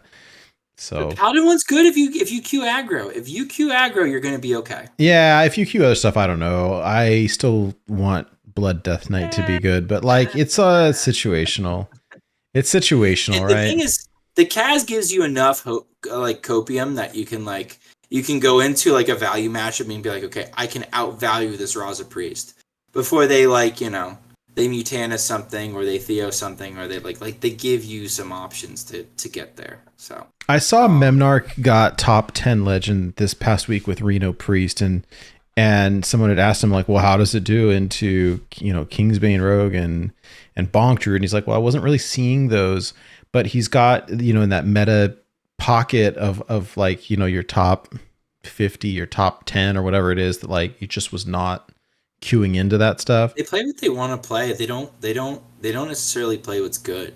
It's just like they're up there. Mm-hmm. They're up there and you're kind of insulated. Like your losses are not super punishing, believe it or not, because you're so high in MMR that you don't drop all that far on the MMR pyramid. Right. And if you do start to drop, like you just queue a good deck, you win a couple games and you're right back there. As somebody who's kind of traveled the MMR pyramid from, I'm not going to say from like the tippy top to the bottom, but definitely from the bottom to like, I don't know, 7/8 of the way up. Yeah, you got pretty close. I mean, there are some kind of like, there are some goofy pockets where you can get kind of stuck because of a certain style or the certain way that people are playing. Like I always find like 1000 legend at any point in the month is always kind of a goofy, weird place where it's either a meme dumpster or it's like a Mildruid hell or it's like so there's some trend going on there that's different than what's going on the rest of the ladder. Because it's played by fairly high level players that are playing what they want, but not necessarily making the next step up with results. So yeah, it's kind of goofy. And I think Mem has said that. Mem's like, I think he talked, I forget what it was. He was just what archetype it was. He's just like, I have never queued into and I forget what it was. And he's like, probably because I've never been low enough to see one. And it's like, again, I sometimes I wish we could just sort of take these really great players and just plop them in the middle of like Platinum 5 and see what happens to them. Brutal.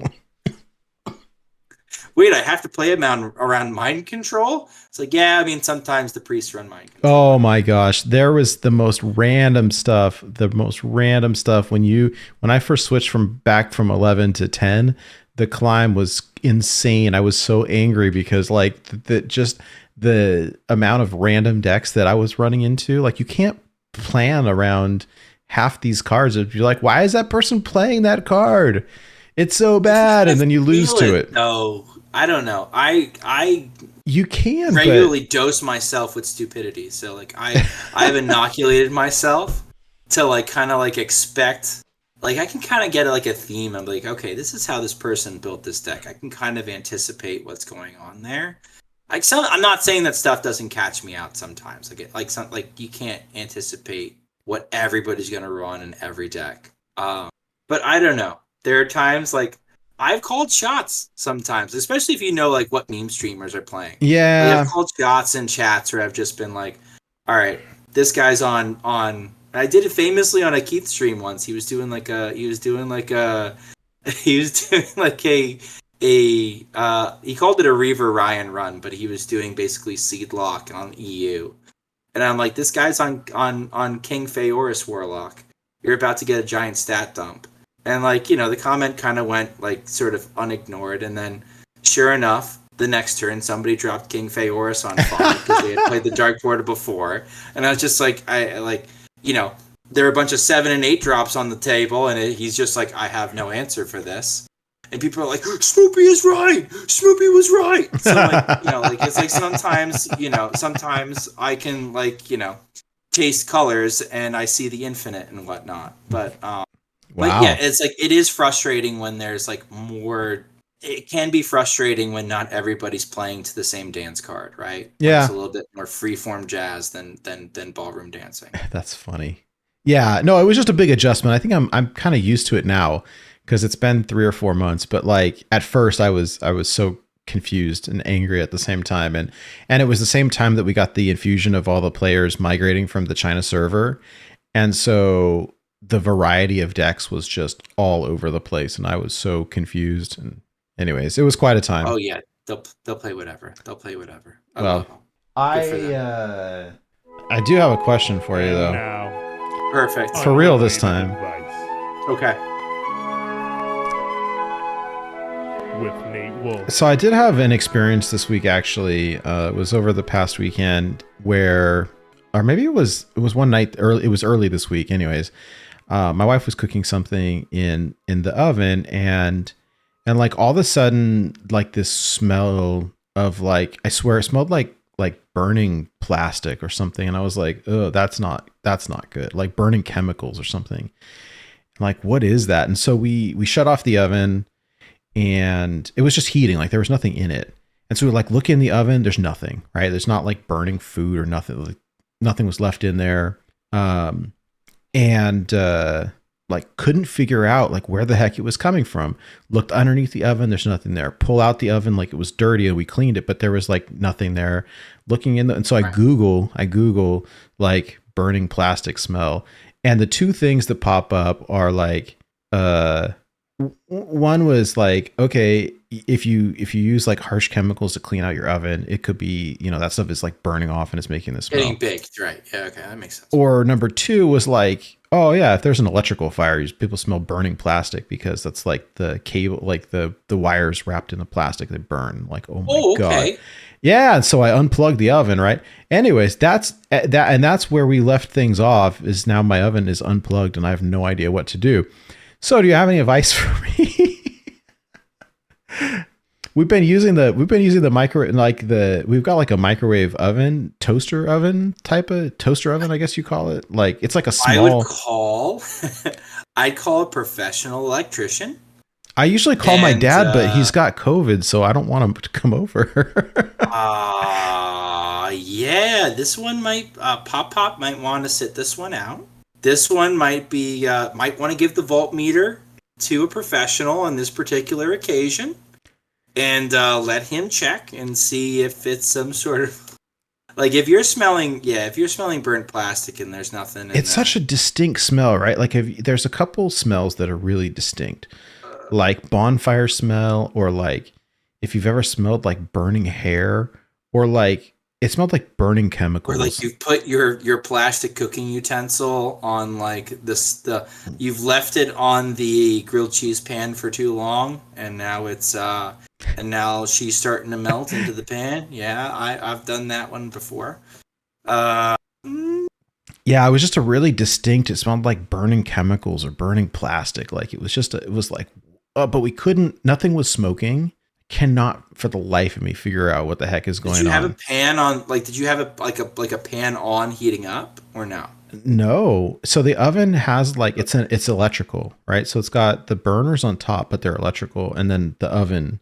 And we were just heating up the oven to cook. She was making flautas, like homemade flautas. Like we're gonna go in the oven, Sure. and then it started making that smell. There was nothing under it. It was crazy, right? So we pulled it out, like nothing under it, nothing behind it, nothing in it. And so then we were like, well, could it be the micro? Like I just cannot figure it out. I talked to my mom. She's like, well, just like run it again and see if it does the same thing.